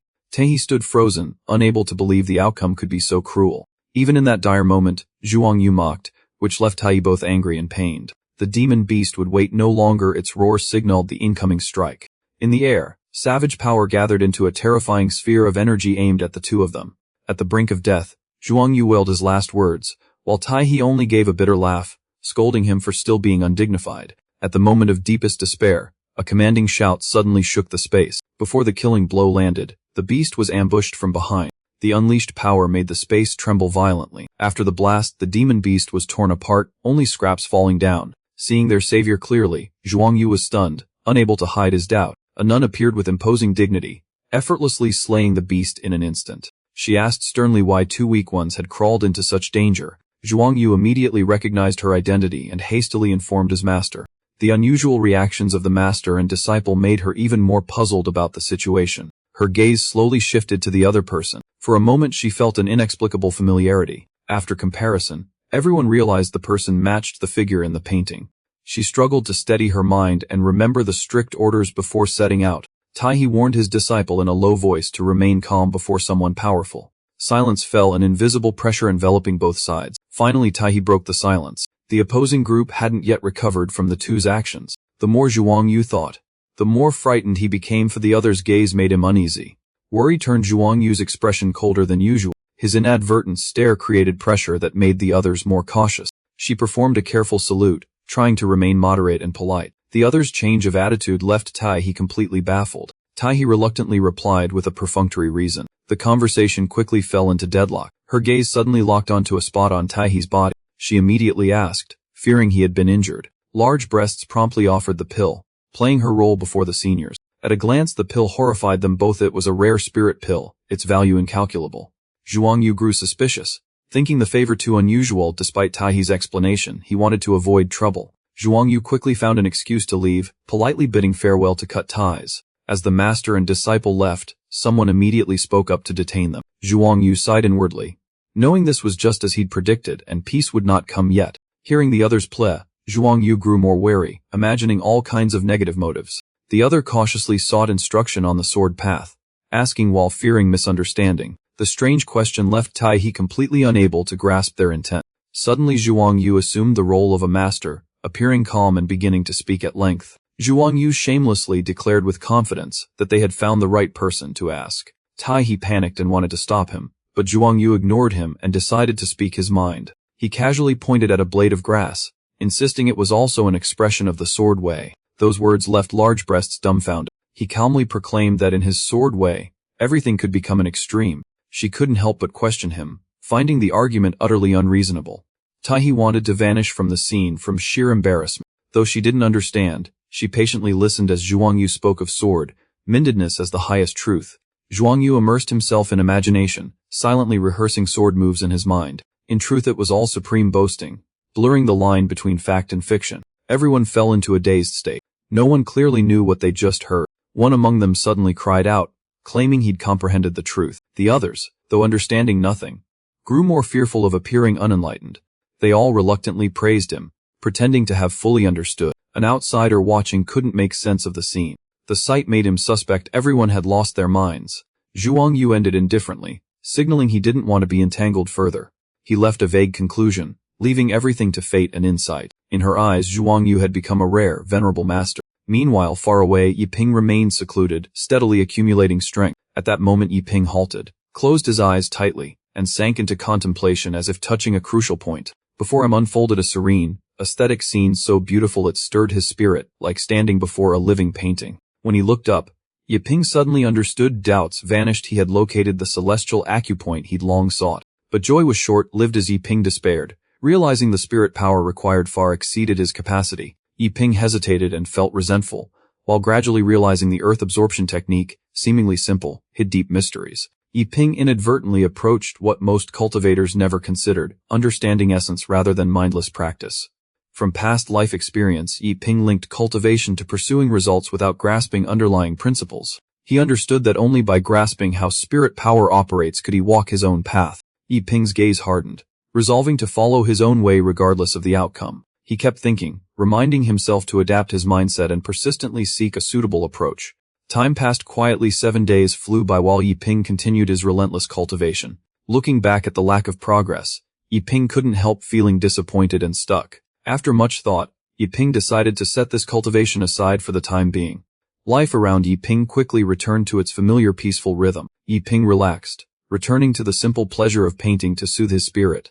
Noticing pleasant weather, Yiping chose to paint a landscape to enjoy the tranquility. Just then, Lu Chen suddenly visited his junior brother Yiping. Seeing Yiping painting, Lu Chen was surprised and suspected his plan might come true. As expected, Lu Chen quickly asked Yiping to paint his portrait. Yiping gladly agreed and even politely asked if he wanted a landscape included. Lu Chen declined, saying a simple portrait would suffice. Yiping accepted seriously, treating it as a way to repay his senior's kindness. Lu Chen posed while Yiping focused on painting until the work was finished. At a glance, Lu Chen was stunned, unable to react. Seeing his image in the painting, Lu Chen was amazed by how much presence he seemed to have. Lu Chen repeatedly praised Yiping's skill, making him bashfully modest in response. Yiping suggested adding a poem to the painting, but Lu Chen tactfully declined. Pleased, Lu Chen stored the painting, unaware that omitting a poem lowered its value. After some polite words, Lu Chen took his leave and Yiping gently saw his senior off. On his way home, Lu Chen was excited, planning to show off the painting and regretting not adding a poem earlier. Yiping fell into silence. His mind turning the painting had given him a vague yet clear insight. A notion flashed. Yiping decided to immediately paint another landscape, and picked up his brush without hesitation. The brush moved smoothly in his hand, ink flowing naturally as if guided by his intent. The first ink dots were placed, each mark precise and orderly. Strokes followed one another, the composition gradually emerging. In an instant his eyes flashed, as if he'd caught a spirit light. Wrist turned decisively, a powerful sweep like rolling clouds and wind. Ink spread in layers, overlapping tones creating clear depth. The final touches were gently added, the painting closing in harmony. Before long, the painting was completed in full. Seeing the work, Yiping immediately knew he had succeeded this time. He stood motionless for a long time, his mind fully immersed in the painting. At that moment Yiping suddenly realized, standing straight, that painting and the way were indistinguishable. He closed his eyes slightly, understanding that the brush was guided not by the hand but by the mind. When he opened his eyes, Yiping felt the way flow naturally, without forced effort. A brilliant phenomenon appeared before him, the stars forming into a majestic dragon shape. In a flash Yiping realized that rather than forcing spirit energy in, it was better to harmonize his innate knack with heaven and earth. Observing the spirit energy of all things, Yiping saw that spiritual force merges according to intention. The dragon-shaped star image roared, joining the surging stream of spirit energy across heaven and earth. Before the of the dragon's chant, Yiping remained calm and unmoved by fear. Though not fully understanding, Yiping quietly witnessed the entire strange spectacle. This was the Zhulong innate knack, step by step guiding cultivators toward ancient inheritance. Yiping frowned slightly, doubting the connection between Zhulong and Zhu Nine Yen. He recalled the old legend of Zhu Nine Yin in existence that held time and space and created all things. Yiping was extremely excited, believing opening the innate knack qualified him to try cultivating the divine demon art. His gaze fixed on the painting, not looking away for a moment. A flash of enlightenment lit Yiping's eyes. He revised the painting according to his new insight and felt his mind open upon finishing. As his mind transformed, the painting changed accordingly, while his second senior brother cultivated on the cliff. Lu Chen stood motionless, his entire spirit deep in cultivation. Suddenly, a bolt of lightning from the high sky shocked Lu Chen awake, his eyes snapping open. By instinct he looked up, his gaze locked on the sky. The strange phenomenon made Luo Chen ponder with thick clouds and thunder. Could this signal an omen or an impending calamity? At the thought of disaster his face went pale, and he cried out in panic, fearing a great catastrophe had truly struck. Without hesitation Lu Chen sprinted at full speed, shouting that rain was coming as he ran, his garments left drying in the yard being Su Changju's precious clothes. And if ruined the result would be tragic, the thought driving him to run desperately. Meanwhile at the quiet cultivation site, Yiping stood still, calmly observing the vast sky. High above, a faint shape slowly took form, like a colossal dragon's silhouette hidden within the clouds. Yiping stood between heaven and earth, closing his eyes to regulate his breath as spirit energy gathered around him. his aura rising with unprecedented intensity. Soon after he opened his eyes, looked at his hand and murmured in wonder. Since the innate knack opened, spirit force had flooded into his body like a torrent, nearly uncontrolled, something his master said only the Yuan-Ying realm could experience. Thinking further, Yiping grew more excited, for even Yuan-Ying cultivators rarely absorbed spirit energy so unbelievably fast. In his understanding, cultivation should guide Kai step by step, refining gradually. That is the basic foundation of the path.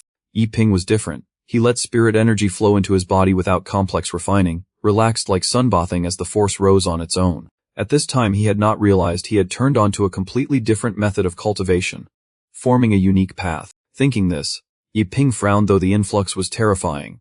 Only one innate knack had opened, the second remained dormant. Could it be infinitely greedy? Unable to find an answer, he set it aside and decided to switch to practicing the primordial divine demon body refining art. Decision made, Yiping slowly extended his hand before him. Then he raised his hand high, speaking in a steady voice as he used spirit energy to connect with heaven and earth. Borrowing force from the earth, he concentrated spirit power in his hand and struck the ground hard. In an instant a dragon image formed around the furnace. Yiping roared, gathering heavenly might into a mighty divine hammer. As he raised his hand, thunder from dark clouds struck down relentlessly. In a short time lightning condensed into a colossal hammer suspended in midair. Immediately after, the giant hammer slowly descended. It gradually bore down toward Yiping's position. Seeing this, Yiping joyfully shouted. Believing that channeling spirit power meant everything would go as planned, he focused on the spiraling spirit power above, where lightning kept striking the ground. Suddenly he frowned, sensing something wrong. The force had clearly exceeded his control. In the blink of an eye, fierce lightning poured down without mercy. His whole body felt locked, unable to move, forced to watch helplessly as it happened. A spirit light flashed in Yiping's eyes. He seemed to grasp the problem in time. From the sky, a terrifying power-bearing heavenly authority crashed straight down. Stunned, his gaze blank, he had no understanding of what had just occurred. Unable to stop it, Yiping was blasted far away by the force. His body felt invaded bit by bit, fierce pain forcing him to grit his teeth and endure. He clenched his teeth, using all his will to resist the torment. In utter despair, a cold thought flashed: could he die here? Teeth grinding, eyes wide, his pupils turned white as pain reached its peak. At that moment a strange power burst from his body, and his damaged flesh began to heal. Not long after, Yiping stood up, panting, his hand restored as if never injured. Pale-faced with cold sweat running, yet his eyes burned with an unusual brightness. Now the power around him surged, golden light spreading to envelop the space. Blazing red flames rose along the trail left by the thunderous strike. Soon the flames spread, forming a ring of fire that enclosed Yiping. Yiping quickly channeled spirit energy, erecting a protective layer to withstand the searing heat. But the situation worsened rapidly as the fire gradually pierced the defense. The flames burned his body, and Yiping could only scream in pain and despair. In that moment, he felt himself about to be consumed, vanishing from the world. The fire devoured his clothes and flesh, leaving Yiping like a charred human coal. Only his eyes shone brightly like stars in the night. Yiping collapsed to his knees, his blackened hands clawing the ground, his gaze appearing cracked. Suddenly, a fierce stream of spiritual energy shot straight through his abdomen.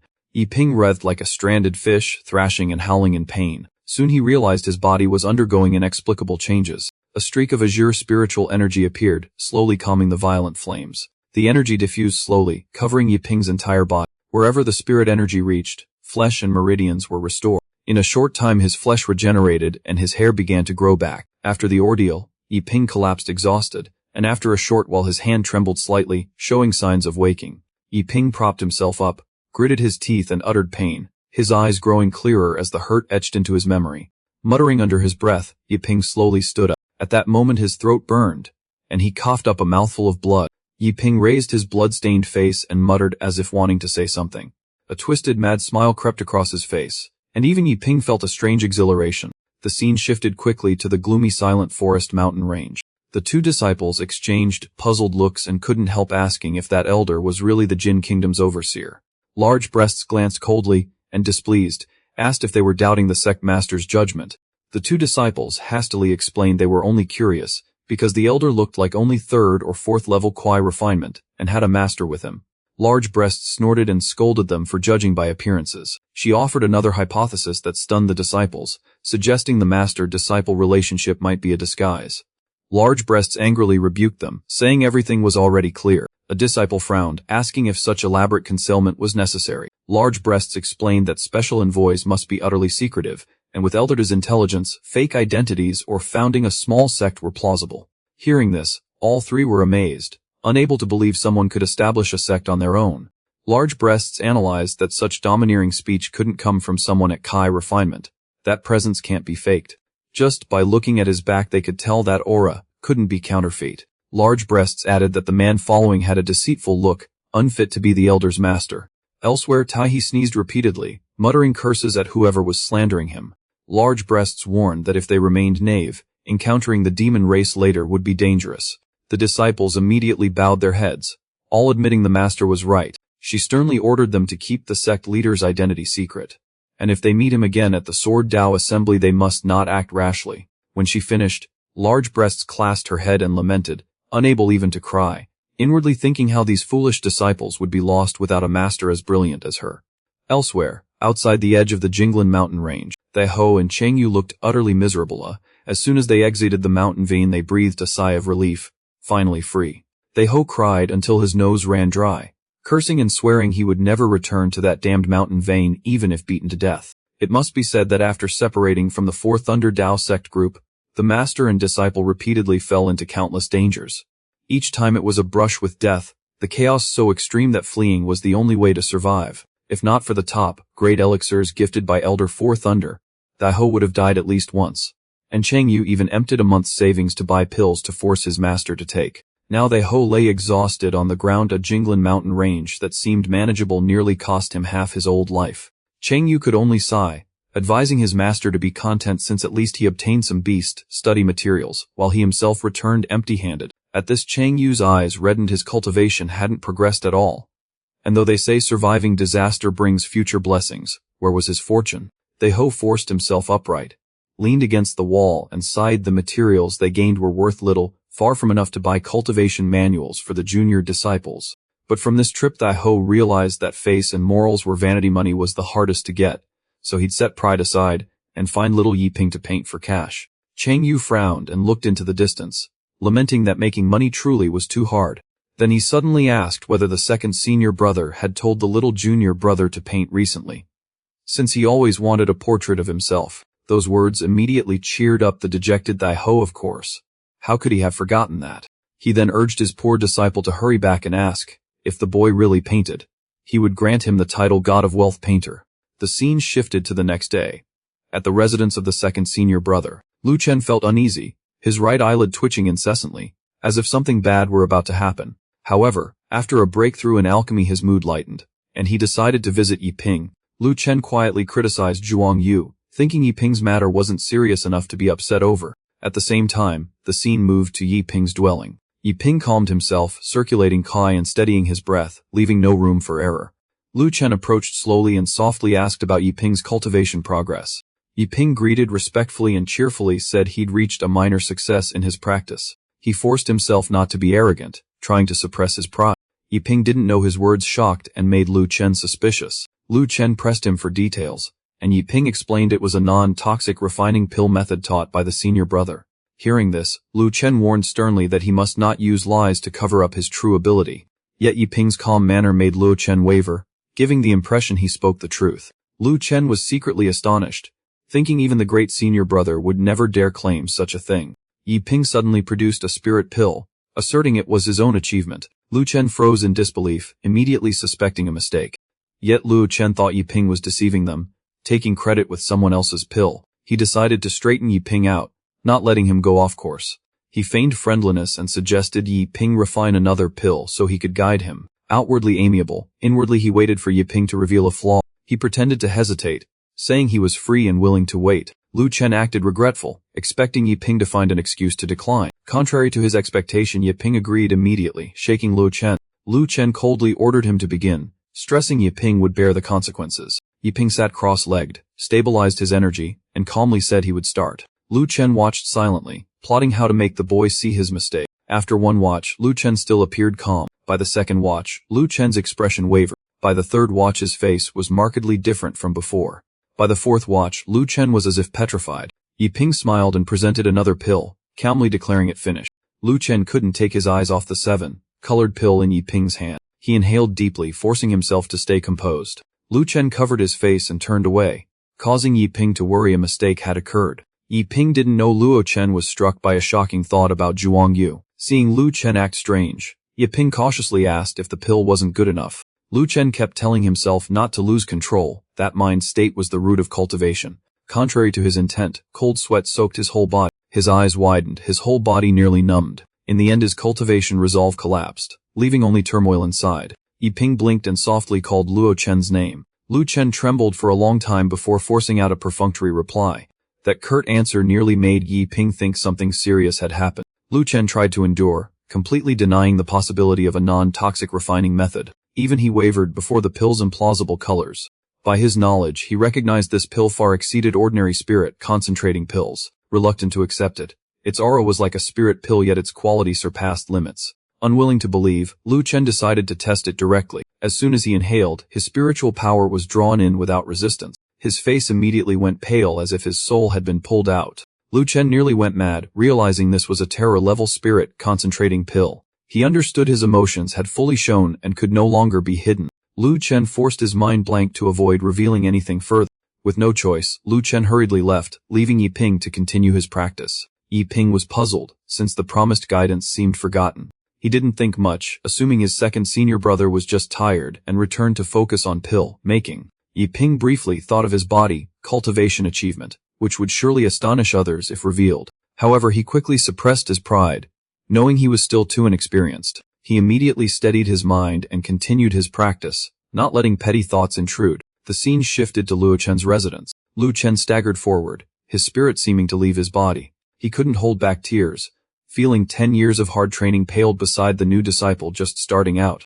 Lu Chen sank into self-doubt, thinking his life so far was a humiliation. Overwhelmed, he briefly contemplated abandoning alchemy. He knelt and raised his head to question heaven about such an absurd existence. His faith in cultivation was shaken that talent completely overturned his beliefs. He collapsed to the ground, body convulsing as if ready to give up life. A remnant will forced him to pull himself together. He refused to end it that way. In the dead of night, a lone figure silently stood atop Qingjin Mountain. He bitterly realized he was still stuck in Foundation establishment, the path unbearably hard. Staring at the cold moon, Lu Chen felt his solitude deep. He suddenly thought of writing a poem on his junior's painting to pour out his heart. He convinced himself that expressing feelings with poetry was the way of the ancients. He hesitated, unsure what sentiment suited to put to brush. His calligraphy was strong, each stroke carrying a chilly wind and snow. He felt the words, though rough, fit the scene, especially the warmth amid cold. Reading the whole piece carefully, he found the latter half still forced. Without hesitation, Lu Chen wiped the ink clean to start anew. He felt all ideas empty, unable to convey his feeling. Suddenly a new inspiration flashed in his mind. After pondering, he put pen to paper again and the words slowly formed. Lu Chen reviewed it and felt satisfied, believing it complete. Though only a few simple lines, he still regarded it as a masterpiece. He reveled in self-satisfaction. Believing the poem was perfect in thought and scene, he felt calmer, thinking the poem would move his senior and ease his sorrow. He quietly hoped for praise, only waiting for his senior's return. Lost in the view until time passed, as night fell his heart grew heavier. Lu Chen sighed wearily, feeling only his senior could understand him. He sat quietly on the cliff, letting the moonlight cover his solitary figure. From afar he looked like a poet immersed in moonlight. Lingru curiously asked why the second senior brother, like the first, liked to be alone on the mountaintop. Zhuowu thought the calm was only surface, that Lu Chen was actually always watching the senior. Inside, Zhuoyu felt slightly annoyed, thinking Lu Chen too full of himself. Lingru gently guessed the matter of the little junior brother had made Lu Chen so sad he cried. Zhuowu became more puzzled, unclear how the little junior brother was involved. Lingru wanted Zhuoyu to help teach, but he dodged it using an exam as an excuse. Lingru suggested asking the senior sister since the other senior brothers were absent. Zhuowu feared the senior sister would be too harsh in teaching, and thought leaving Lu Chen alone was safer. Lingru realized Lu Chen was nearing his limit. Zhuowu shirked responsibility and went to rest, leaving Lingru to sigh in dismay. Lingru hesitated, undecided whether to ask the senior sister. Lu Chen sat alone for a long time motionless. Finally he realized he had been waiting in vain. He fretted at a bad premonition, feeling the streak of misfortune wasn't over. Lu Chen laughed at himself, thinking things couldn't get worse, and he wouldn't be praised. He returned to rest, forcing himself to stop wandering thought. Early morning, Azure Cloud Dao Sect was unusually quiet. Outside the Sect gate, two wary figures sat to rest. Tei felt relieved returning, vowing not to spend recklessly again. Zhuang Yu complained he didn't want to go back to the mountain vein, and Tai he secretly disliked the place too. Tae immediately plotted, telling Zhuang Yu to seize the chance to ask Yi Ping about painting. Zhuang Yu resisted, saying exploiting the little junior brother was too embarrassing. Reluctantly Zhuang Yu agreed, and Tae was so pleased he was scolded and driven off. In the mountains of Qingjin, a straw hut stood quietly. A woman with a voluptuous figure leisurely emerged from the hut. Muxu breathed the outside air, thinking leaving seclusion was much more pleasant. A sweet voice called from afar, softly addressing her as senior sister. Lingru joyfully approached, saying she had hesitated to contact the senior sister, not knowing if she had emerged yet. Muxu smiled mischievously, leaned close to Lingru, deliberately teasing her junior sister. Muxu's teasing knew no bounds, making Lingru blush in protest, which only made her tease harder. She sipped wine and joked that Lingru's figure was developing well, and would bring someone future blessings. Though used to jokes, Lingru still reminded her that drinking was strictly forbidden by their master. Muxu sighed with satisfaction after a sip, looking extremely content. While explaining, Muxu tempted her, saying wine eased the spirit, and asked if Lingru wanted a taste. Lingru warily avoided, but Muxu paid no heed and lunged to embrace her. Holding Lingru's shoulder, she curiously probed about the sect situation and the senior brother's cultivation progress. Lingru replied that the two senior brothers seemed affected by the new junior brother's arrival. Muxu, excited to hear more, urged Lingru to tell the details. Lingru recounted how the junior brother couldn't learn, causing the two seniors to collapse and often sit silently by the cliff. Muxu burst into laughter at the story, finding the situation remarkable. Lingru complained that the second senior brother was nearing his limit. Muxu advised Lingru to focus on her own cultivation and not be affected by the senior's decline. Satisfied, Muo flew off, deciding to personally observe that junior brother. Lingru watched the figure go, feeling both uneasy and consoling herself. The scene quickly shifted to Yi Ping's residence. Muxu slowly approached the youth there. Yi Ping sat cross-legged cultivating, focused under the early sun. Muxu watched with pleasure, secretly praising her master for choosing well. Suddenly Muxu sensed Yi Ping's aura was not ordinary. As the feeling became clear, she was shocked to recognize a physique familiar from the late emperor. Muxu dismissed the thought at first, unable to believe the sect would harbor such a prodigy. She examined Yi Ping closely, an idea slowly forming in her mind. After comparison, Muxu was terrified by the exact similarity of that rare physique. Suddenly Yi Ping opened his eyes. Their gazes met for an instant. Yi Ping's glance accidentally fell on an overly soft and dazzling sight. In a flash Yi Ping froze, his mind blank. He staggered back, both scared and embarrassed, loudly demanding the other's identity. Muxu tried to appear proper, soothed him gently, then said she wanted to check his condition, prompting his anxious questions. Waves of emotion rose in Muxu. The more she confirmed her suspicion, the more determined she was not to let this chance pass. Yi Ping, fearful and embarrassed, kept his distance and cautiously asked her identity. Muxu moved closer and gently introduced herself, making Yi Ping flusteredly comply. Yi Ping awkwardly reminded her to keep some distance, his voice stammering from tension. Muxu didn't relent, laughing as she teased the little junior's embarrassed manner. Finally Yi Ping staggered and fell, startling Muxu into sudden worry. Seeing him unconscious, Muxu immediately dropped the playfulness to check him carefully. Recognizing the familiar physique, Muxu realized there was hope for a future comeback path. She resolved to nurture Yi Ping, believing a great opportunity had appeared. When Yi Ping moved, Muxu immediately called out in delight. Yi Ping woke confused, not understanding what had happened. Muxu spoke softly, advising Yi Ping to cultivate in moderation and not overstrain himself. Yi Ping, embarrassed, repeated the words he had misunderstood for confirmation. Muxu reassured him and revealed she had a method well suited to him. She warned in advance that the training would be extremely arduous. Yi Ping resolutely expressed his determination to pursue the arts to the end.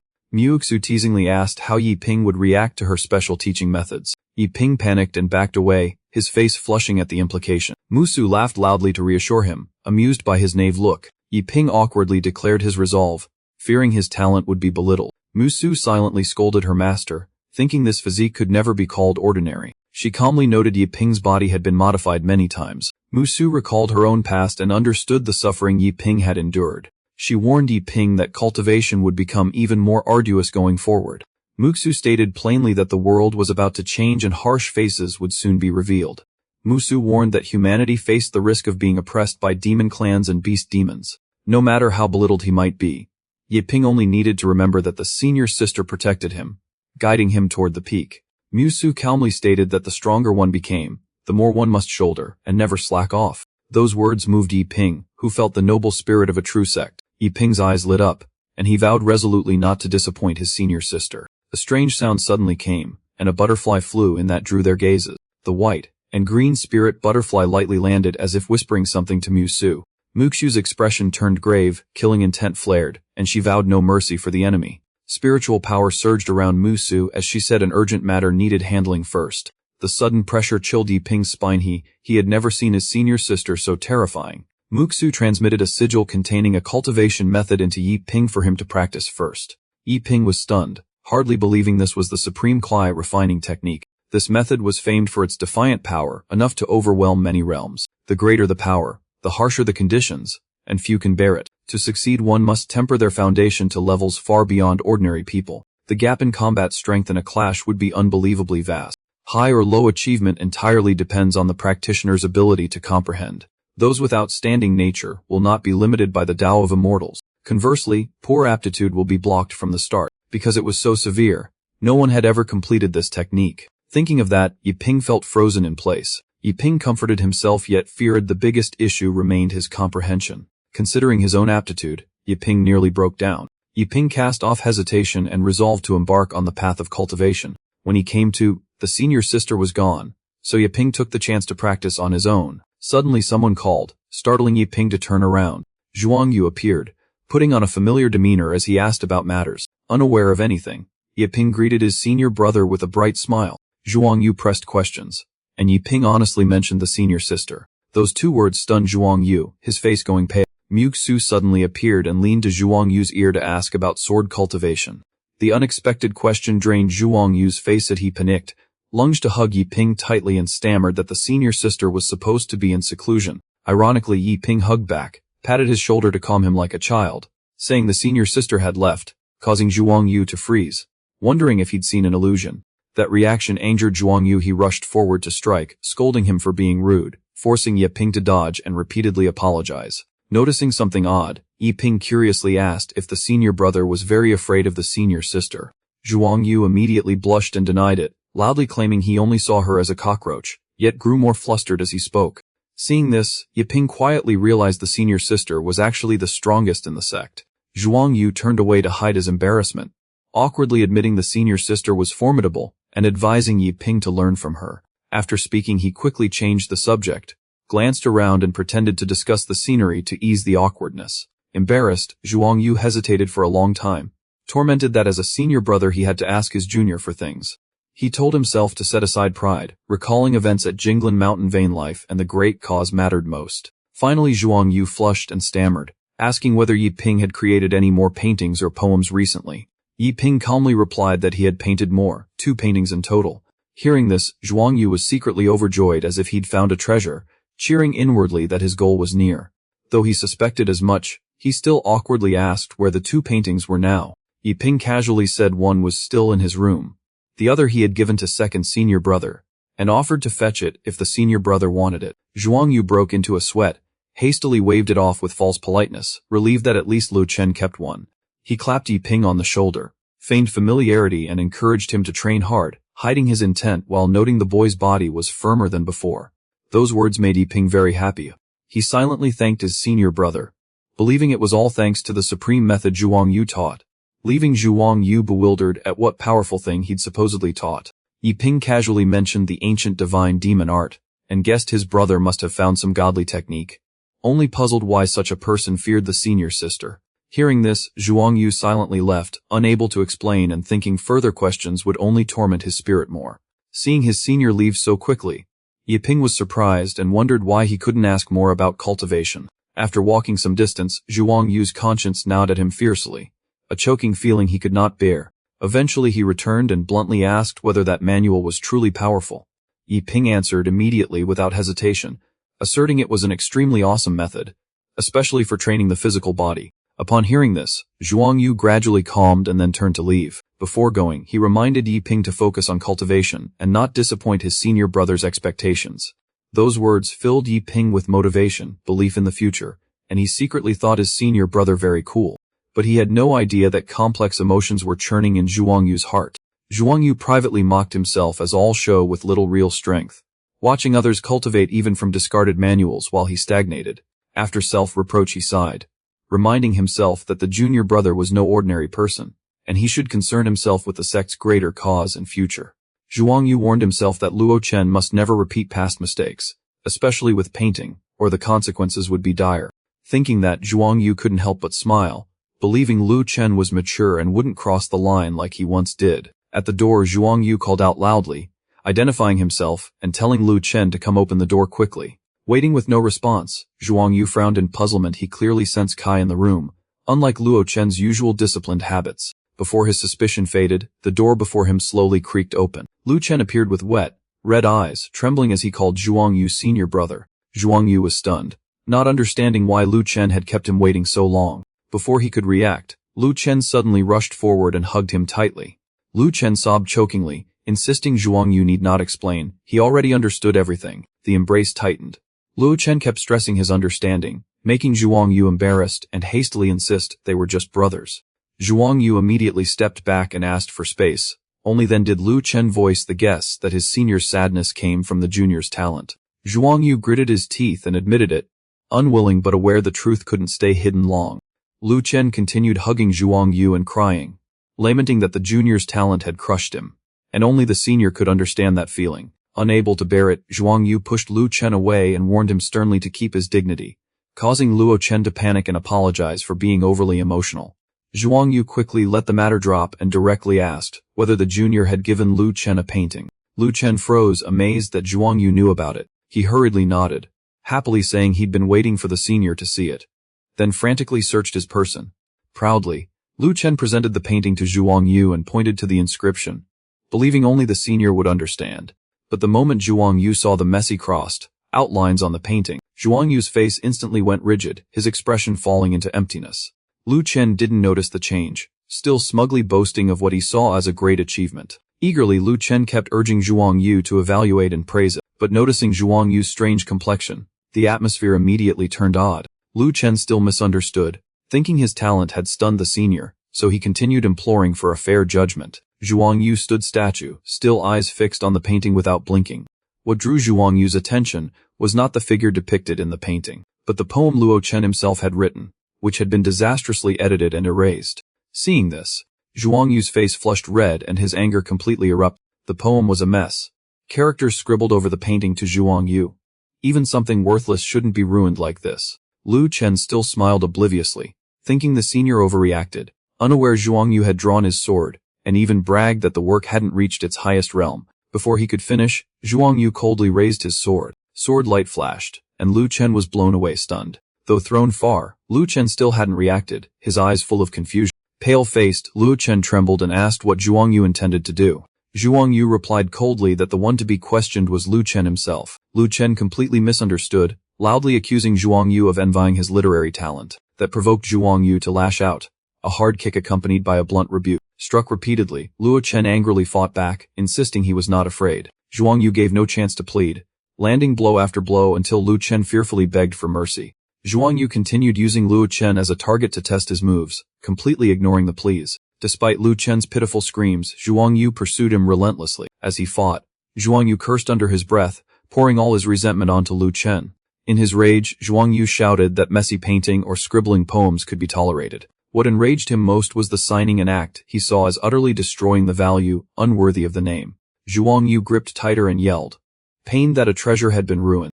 A few strokes of ink had shattered the hidden worth in the junior's work. He chased after him, shouting he would have someone else teach him, leaving Lu Chen running and bewildered. Not long after, Lu Chen was caught. He cried out that Zhuang Yu had truly gone mad. After the beating, Lu Chen's face bore the marks, hurting and resentful, silently cursing Zhuang Yu.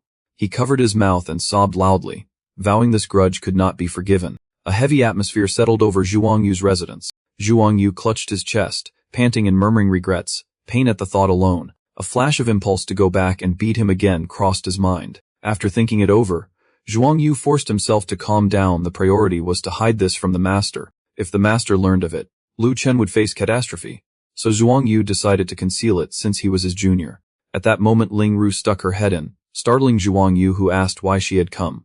Ling Ru asked anxiously in a low voice what had happened between the two. She said she saw Luo Chen running to the master crying, demanding to report him. Hearing that, Zhuang Yu panicked and shouted, asking if it was the master's quarters. Ling Ru, puzzled by his tension, only nodded and asked what had happened. Zhuang Yu sighed, rubbed his forehead, consoling himself that it was Luo Chen's own doing. The scene shifted to Taihe's dwelling. Luo Chen burst in, running and wailing, begging the master to save him from being beaten to death. Taihe came out surprised, asking who had beaten Luo Chen into such a state. Luo Chen clung to the master claiming injustice, forcing Taihe to push him away and pull him into the room. Luo Chen tearfully accused Zhuang Yu of beating him out of jealousy for his literary talent. Taihe seemed unconvinced, saying Zhuang Yu wouldn't go that far, and he'd never heard Luo Chen had literary talent. Luo Chen angrily protested, claiming the master favored others and fearing Zhuang Yu would keep bullying people. Taihe told him to explain, and Luo Chen angrily said it was over a painting, and he'd nearly been beaten to death. Unaware, Luo Chen didn't know that merely mentioning the painting made Taihe extremely unsettled. Taihe asked where the painting was. Luo Chen immediately produced it, saying it was proof he'd retrieved it. Taihe examined the painting in Luo Chen's hands carefully. Taihe's face turned drastically pale and terrifying, even more than Zhuang Yu earlier. Trying to control himself, Taihe slowly asked if the poem was written by Luo Chen. Luo Chen scratched his head in bewilderment, but still nodded in admission. Taihe frowned and asked further if the edits and the signature were also his doing. Luo Chen began to feel uneasy as he realized the master's reaction matched Zhuang Yu's exactly. Taihe set a stern face and coldly asked again to confirm. Seeing the master turn away, Luo Chen panicked and asserted the poem was his. Taihe said coldly he was only worried he couldn't restrain himself and would affect others. A mad memory from long ago flashed through Taihe's mind, so chilling that just thinking of it sent shivers down the spine. Sounds of beating and Luo Chen's wailing echoed through the training room. Moments later, Luo Chen lay motionless on the ground in a pitiful state. Taihe raged, recounting how he and Zhuang Yu nearly died over a few dozen tales of medicinal resources. Taihe sneered, accusing Luo Chen of doing nothing to benefit while destroying immense value. Still furious, Taihe intended to strike again, prompting Luo Chen to beg in terror. At the most dangerous moment, Zhuang Yu rushed in to stop him. Zhuang Yu held Taihe back, but Taihe kept shouting that Luo Chen didn't understand their hardships. Suddenly Zhuang Yu whispered a shocking secret about another painting by the junior. Hearing that, Taihe's tension eased, and his tone softened as he asked to confirm whether there really was another gifted painting. Zhuang Yu quickly produced the other painting, explaining it was an ordinary feng shui piece the junior prepared, because he knew the master liked such things. At a glance, Taihe choked up, eyes reddening with emotion, repeatedly praising the junior as the one who put him at ease. Excited, Taihe grabbed Zhuang Yu's hand, cheerfully saying that if they could exchange it for advanced techniques, all those years of hardship at Jinglan would finally pay off. Luo Chen covered his bruised face, eyes vacant, unsure whether the others were acting strange or he had gone mad. Taihe coldly warned Luo Chen, sparing him this time out of regard for the junior, but stressed never to touch others' paintings because of their great value. Though the others were willing to let it go, Luo Chen couldn't accept that resolution. Overcome with indignation, Luo Chen screamed in protest, saying he could be beaten but not falsely accused of destroying the painting. Crying, he argued he couldn't believe the painting was worth tens of thousands of taels, accused the master of favoring Zhuang Yu, and demanded clarity. Zhuang Yu tried to calm Luo Chen, urging him to stop, but Luo Chen kept shouting and refused to yield. Luo Chen glared coldly at Zhuang Yu, warning him not to pretend to be meek. The matter was far from over. Zhuang Yu frantically explained the painting's value, but Luo Chen immediately threatened him into silence and withdrawal. Luo Chen laughed crazily and proposed a bet. If the painting was truly valuable, he'd accept punishment. If not, he'd submit to being beaten without resistance. Both men looked at Luo Chen in doubt, asking if he was truly committed to that wager. Luo Chen resolutely affirmed, showing he had no hesitation. Taihe agreed to descend the mountain. Luo Chen strode forward confidently, while Zhuang Yu whispered that this time he likely wouldn't escape.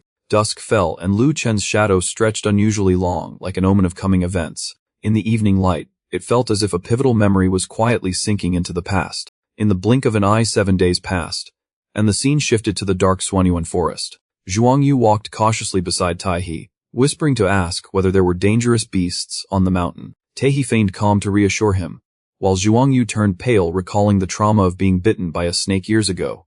Thinking of the potential gain, Taihe laughed loudly to dispel fear, and Zhuang Yu also cheerfully praised the junior for bringing a bright future to the sect. Suddenly a female voice behind them called Taihe's name, causing the two master and disciple to turn around. A pink-haired woman sneered, mocking that Taihe still hadn't improved after all these years.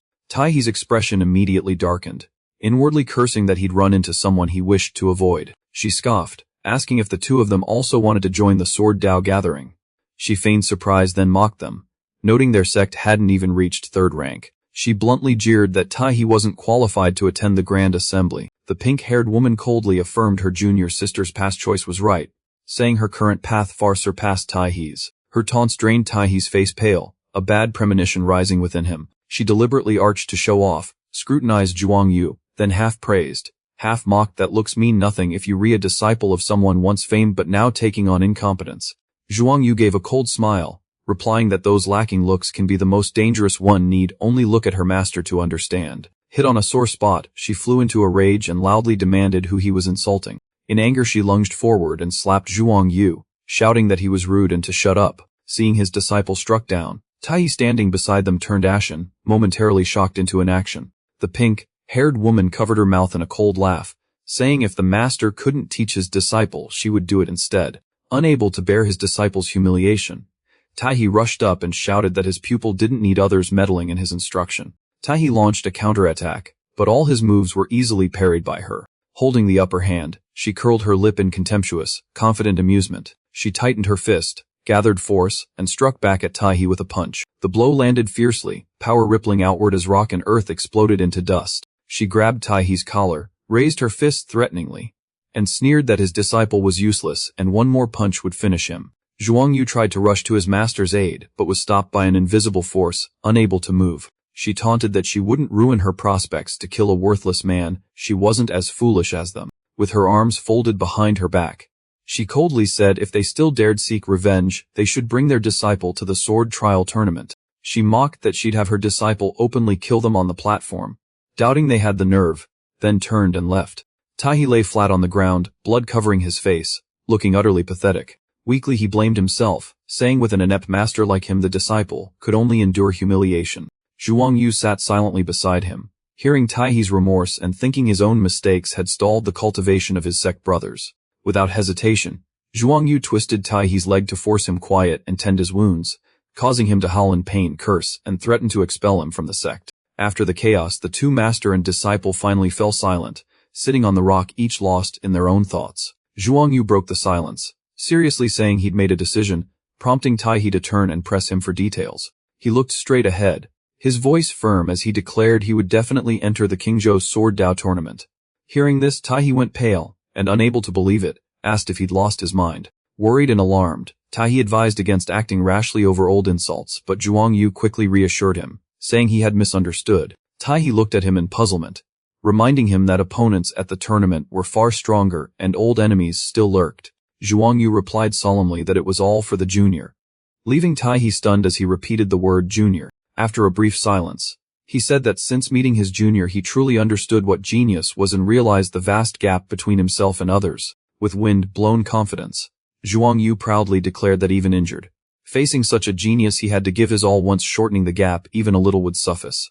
The resolve in his words made Taihe feel like he was looking at someone else.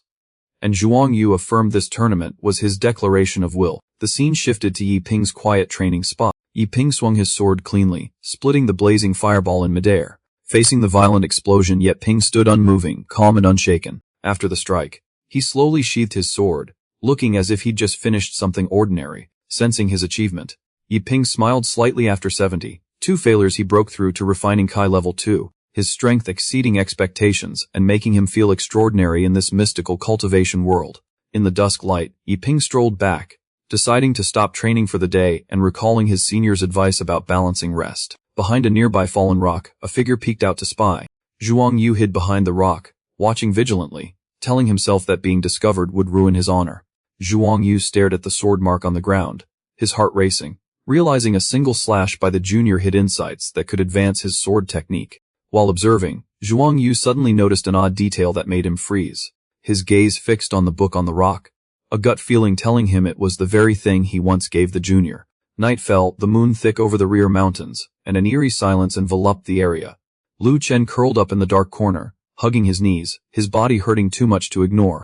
Zhuang Yu approached and softly called out, only then noticing Lu Chen was there. Lu Chen looked up puzzled, asking if his senior's cheerfulness meant he had come to visit him. Zhuang Yu gave no explanation, stood, whistled and turned his back to leave. Suddenly Zhuang Yu waved his hand in the air, performing a series of strange movements. Seeing that, Lu Chen was stunned, thinking his senior had completely lost his mind.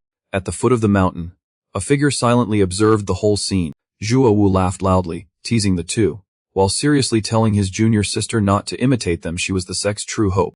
Lingru expressed dissatisfaction, saying without those two geniuses she wouldn't care much about the sect leader position, either. In a flash 3 days passed, and the atmosphere around the senior's residence turned unusual. Taiyi happily held the notice and showed Zhuang Yu, revealing it was the enrollment list for the sword trials, and that he'd already registered both of them. Hearing this, Zhuang Yu went pale. The words enrollment list rang in his head like a disaster. Trembling, Zhuang Yu held the paper and stared at his master in horror, unable to believe he had really submitted their names. Taiyi blankly retorted that Zhuang Yu himself once said they needed the list to show determination. Zhuang Yu cried out in anguish, admitting he had only been bluffing before and wasn't serious. Taiyi froze, confirming this, while Zhuang Yu collapsed, shouting that his master knew best how capable he truly was. Taiyi calmly dropped a bombshell. Forging the enrollment list would get them arrested by the authorities. Angry, Zhuang Yu rushed to force his master to withdraw the names, but Taiyi stood firm that they could not withdraw and forced him to participate, prompting Zhuang Yu's non-stop shouting in fury. The scene shifted to the simple, tranquil house where Yiping lived. Hearing he'd have to attend the Sword Dao gathering, Yiping froze, his mind blank with shock. Taiyi confirmed he'd enrolled them both, prompting Yiping to ask anxiously, worried failure would bring shame.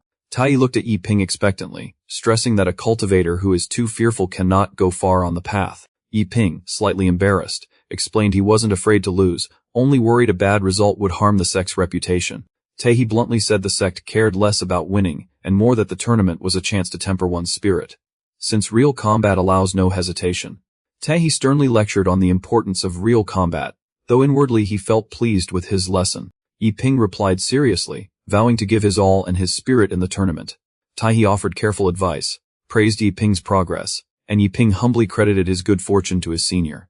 Taiyi secretly wondered what this so-called Qingfeng providence really was and what Zhuang Yu was doing behind their backs.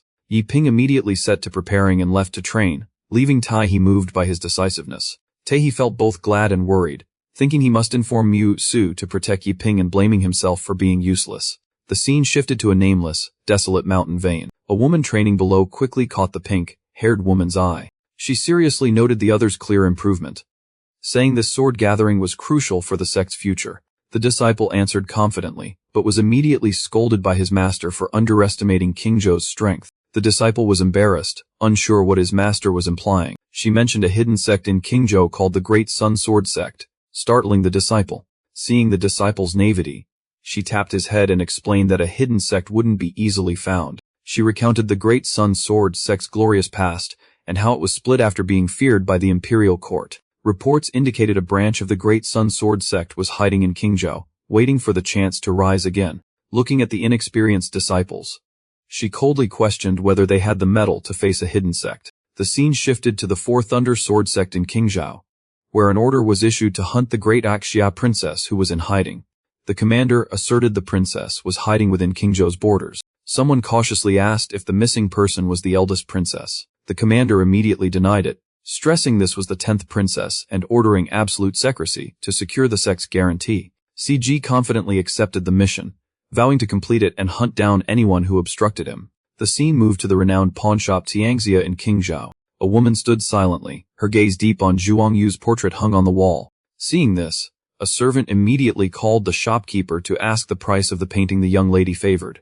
The shopkeeper flashed a flattering smile, praising her taste and saying the painting was the shop's treasure, now offered at the anniversary price of 100,000 taels. The price stunned the subordinate, who couldn't believe his ears, while the shopkeeper scoffed that 100,000 was already the lowest price. The subordinate, enraged, glared at the shopkeeper ready to argue, but the young lady stepped in and ordered him not to be rude. The princess calmly analyzed that the painting was indeed an original, but she couldn't raise the price too high out of personal preference. Of 30,000 taels was a fair and reasonable price. The subordinate still refused to accept it, exclaiming that 30,000 taels for a painting was insane, making her only sigh and say that art was something he couldn't understand. She grabbed his head and lowered her voice to remind him that outside he must not call her princess but Mo Fairy, causing him to hastily comply though it was habitual. After a moment's consideration, the shopkeeper immediately nodded and agreed, announcing acceptance of the 30,000 taels offered by the customer. On hearing the reply, Her face brightened. She was delighted to add another work by Hermit Kinglian to her collection, though not a pure landscape. Any writing by her idol made the trip worth it. At the same time, in the Jinglan mountain range of Qingzhou, the sky grew dark and heavy, with continuous thunder tearing the heavens. No one expected a colossal lightning strike to hit the body of the demonic beast directly. In an instant, the monster was reduced to a scorched mass of flesh, the smell of burning spreading through the air. The one who acted was none other than the bearded elder's disciple. Prompting the elder's lavish praise, in just a year he had fully grasped the Four Thunder Sword form, a genius even in Jin Kingdom. The youth looked smug, deeming Qingzhou's demonic beasts too weak. He modestly credited his master for the guidance, making the elder smile and say no need for courtesies. Achievements alone mattered. He still wondered aloud, asking his master why, if the Great Sun Sword Sect's swordsmanship was clearly far superior to the Four Thunder technique, they still practiced this other method. The elder then spoke gravely to Ming Hao that it was time to reveal the truth he had kept silent before to avoid affecting training. The Great Sun Sword Sect was far stronger than imagined but had declined for certain reasons. To revive the sect they must enter 10 Nations Academy to recover hidden treasures. To avoid exposing their identity, they had to compete using a different method. Luckily this was not difficult for Ming Hao. Upon hearing this, his eyes hardened with resolve, and he said decisively that he understood and would seize first place. The elder warned sternly that confidence was good but not to underestimate enemies' talents were everywhere. Do not lose to a newcomer. And the youth quickly clasped his hands in acknowledgement. The scene shifted again, this time to the rear mountains of the Azure Cloud Dao sect. Yiping stood there with a noticeably muscular body, as if he had endured countless days of relentless training. Yet in his heart, all of that still felt far from sufficient. With exactly 1 month left before the contest, Yiping vowed to devote more time to training. Since without talent he must work harder to catch up. His divine demon body, alchemy and innate aptitude had stabilized his foundation. But the Four Thunder Sword intent and supreme forging still fell short. At refining Kai level 2 he could hardly compete, so this contest was not for showing off. His goal was not to disappoint his master's and brother's efforts and expectations. And Yiping encouraged himself that a month could change much. As he was about to resume training, Taihe rushed over in a panic, prompting Yiping to ask in surprise why his master was here. Taihe's face was unusually grave. He said the organizers sent an urgent notice the competition was moved up and would start in just 2 days, requiring immediate departure. The news stunned Yiping. He couldn't believe it and protested that he wasn't ready, but Taihe granted no more time and urged him to set out at once. Hearing the dire news, Yiping recoiled as if from a strange entity. Wasn't it said yesterday there was a month? Why the sudden change? Taiho warily rubbed his temples, saying he didn't know either. He had just seen the secret dispatch this morning. The revelation turned Yiping's face from anxious to dazed in an instant. He panicked and tried to flee, pleading to stay home. Seeing this, Taihoa grabbed the pair of dirty underwear he hadn't washed in 10 days to hold him back. You can't, your name's registered, and if you run the whole sect will be blamed. He still tried to make excuses, saying he wasn't prepared for such a huge tournament, and would only embarrass the sect. Taihoa soothed him, saying, child, you must have confidence in yourself. At worst, you'll be knocked out in the first match. Then he pushed Yiping onward. Go quickly, child, consider it just for fun. Yiping grew uneasy and asked if he really had to leave. At least let him pack some clothes. But Taiho wouldn't let him waste time, and played the live like a millionaire for a day trick. Take this purse, and buy whatever you need on the road. A short while later they entered a white mist, so thick it obscured everything. Yiping found it odd and asked, what about master and senior brother? Wasn't he also on the competitor list? Taiho answered oddly without hesitation, him. Don't worry about him, which surprised Yiping greatly. He added, maybe he's frightened now, but it's fine. Once a sect registers, one person showing up is enough. Let's chat a bit. Or honestly, I don't think any of those senior brothers have your talent. And remember, don't tell them anything. Truly, a month's notice shifted a moment's call. He kept urging Yiping, come on, we must hurry. If we relate to register, it'll be a big problem. Hearing this, Yiping's doubts hardened and he resolved to expose the truth about him. Yiping's eyes sharpened, his lashes trembling. The scene changed to outside the Lunnan Province mountains. Taiho leisurely warned, once we step into Lunnan Province, be extremely cautious. The local demon kings aren't to be trifled with. Even golden core ranks may not match them. Luckily I know a very secret shortcut. Stick close and you'll stay alive. If you slip and get lost, you won't reach the contest gate before becoming a demon beast's meal. He stayed silent the whole way, unnervingly calm from start to finish. After thinking it over he finally spoke up. Senior, you really aren't my master, are you? Which left the man stunned. He coldly demanded, then who are you really? The man was silenced for a long moment, unsure how to answer. Then the strange figure stared at him and said, "At first I thought you must be the dumbest of that old man's disciples. But it seems I judged poorly, you rather clever kid." Exposed, the fake Tai-Ho circled and asked in puzzlement how he had realized. Yi Ping's face grew serious and he replied steadily, "Though I haven't known Master long, I've never heard him speak ill of his brothers behind their backs or tell me to keep silent. Those aren't his habits. Subtle differences kept appearing on the way, so I tried to trick you a bit and was right." In an instant the pink-haired woman revealed her true form, smiling in surprise. "Fooled by a brat, then I will drop the act. Never speak ill of your seniors. This immortal is surprisingly kind to worthless disciples like you, quite to my taste. But if you can see me, what then?"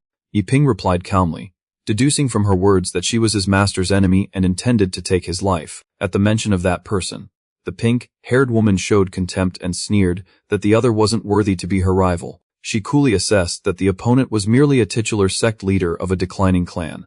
She mocked the bygone glory, recalling how the man was once hailed as a prodigy adored by countless nun disciples. Like a deep wound being touched, she screamed in rage, claiming she had sacrificed all dignity only to be treated as merely a friend.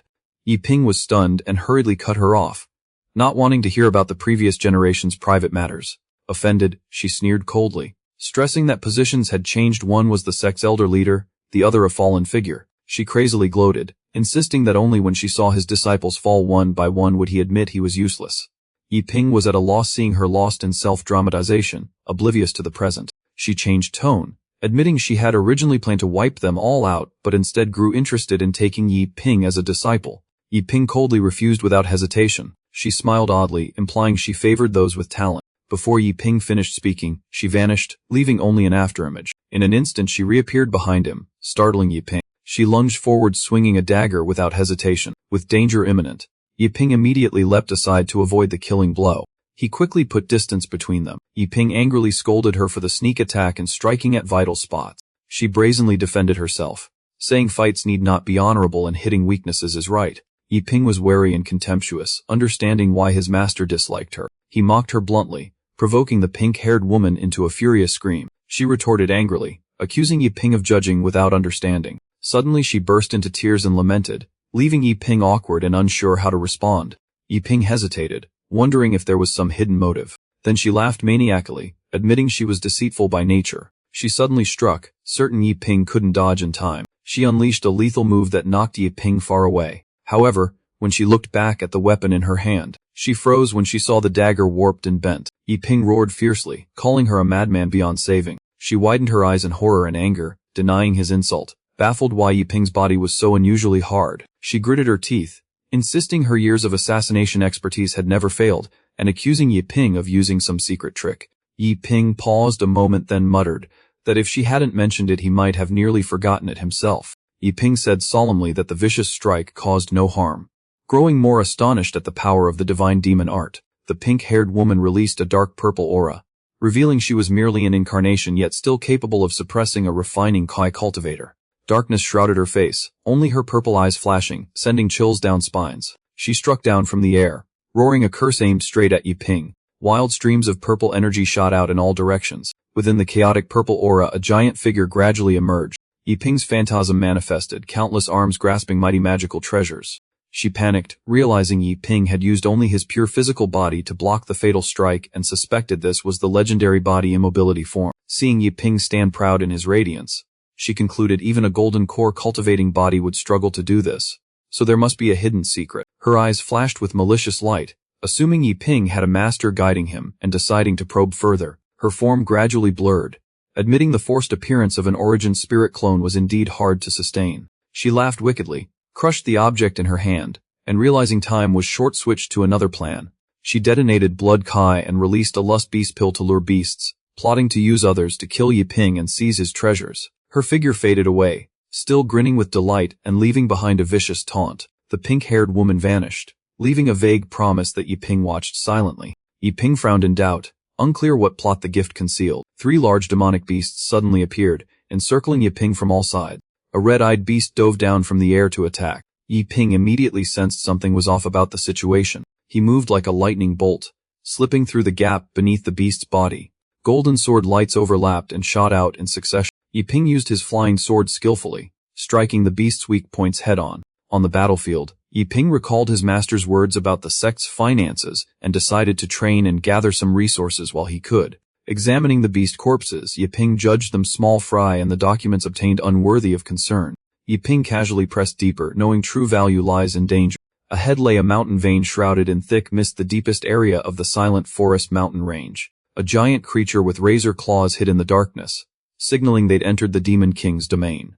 A burly man sat on a rock sighing in boredom, feeling these dull days would never end. In the dark, a red-eyed beast lay in ambush, while the longtime Demon Kings of the silent forest mountain range had no idea a seemingly ordinary youth was about to shake their sanctuary. Yiping walked deeper into the interior of the silent forest mountain range with ease. His demeanor was nonchalant, his gaze barely acknowledging his surroundings. A massive great Demon King revealed itself, its muscular body radiating might. The great beast dove from above, so fast it cut the air. Yiping closed his eyes, his expression strangely calm. He relied on hearing to catch every movement of the opponent.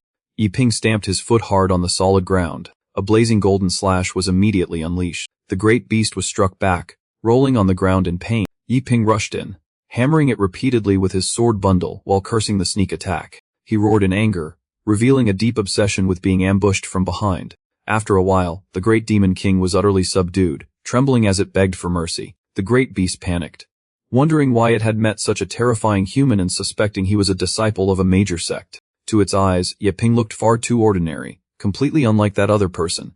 Yiping judged seriously that weak beasts weren't worth harvesting, and it would be better to go deeper. As Yiping spoke, the great Demon King immediately knelt and begged, offering spirit stones as the price for its life. Desperate, the great beast promised to give all its wealth in exchange for its life. Yiping sneered, not believing a deep mountain demon would have human spirit stones. The great beast led Yiping to a cave piled with treasures. Yiping was stunned by the hoard, and the Demon King confidently insisted he wasn't lying. Yiping, alarmed, suspected illusion magic, and the Demon King hastily denied it and begged to explain. At Azure Cloud Dao Sect, Taihe was puzzled by his twitching left eye and formed odd suspicions. Taihe scolded himself as fanciful, thinking it shameful for a cultivator to believe superstition. The Demon King bowed and explained about a rare specialty in the mountain vein. He described a one-eyed spirit monster ginseng, odd in shape, weak but extremely rare. The Demon King admitted he was lucky to obtain the spirit monster ginseng and sold it to humans for spirit stones.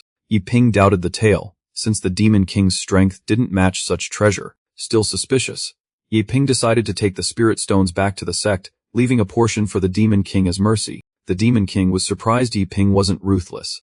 As Yiping left, the Demon King revealed a cruel nature and vowed to use other means for revenge. Night fell over the layered silent forest mountain range. Yiping rode on without progressing, noticing a red-eyed monkey trailing him. Irritated, Yiping dismounted and stopped. He glared and snapped, asking why the monkey was still following him. The monkey hurriedly explained it only wanted to befriend a rare human. Yiping was speechless when the monkey suddenly blushed.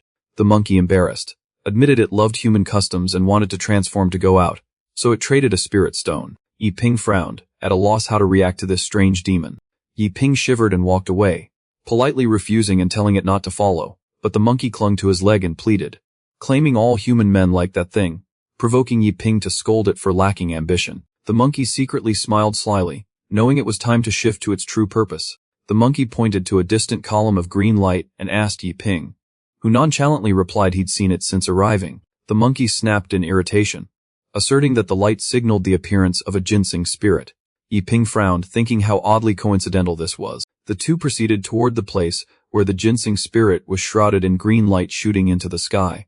The pair hid and watched. The monkey insisted it was a ginseng spirit, but Yiping doubted it since no Demon King had appeared for such a great omen.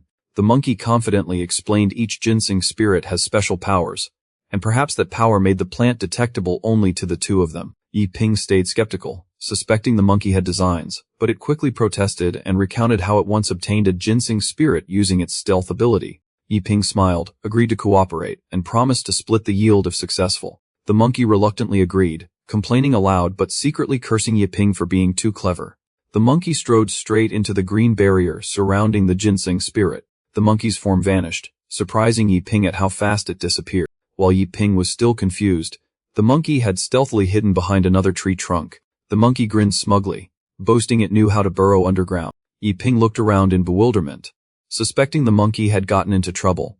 The monkey hid behind a rock plotting, believing Yiping's greed would make him step into the ginseng spirit's barrier, with its mind-manipulating power. It silently asserted the mind power would amplify one's deepest fears, making survival inside unlikely for anyone.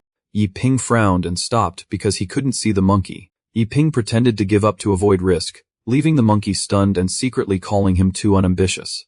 The monkey watched angrily, realizing its entire plan and dreams of spending the spoils were about to collapse. Suddenly a transmitted voice echoed in his head, urging Yi Ping to enter and try his luck, causing him to involuntarily pause. Yi Ping was stunned to recognize the familiar voice and blurted out, asking if it was his senior brother.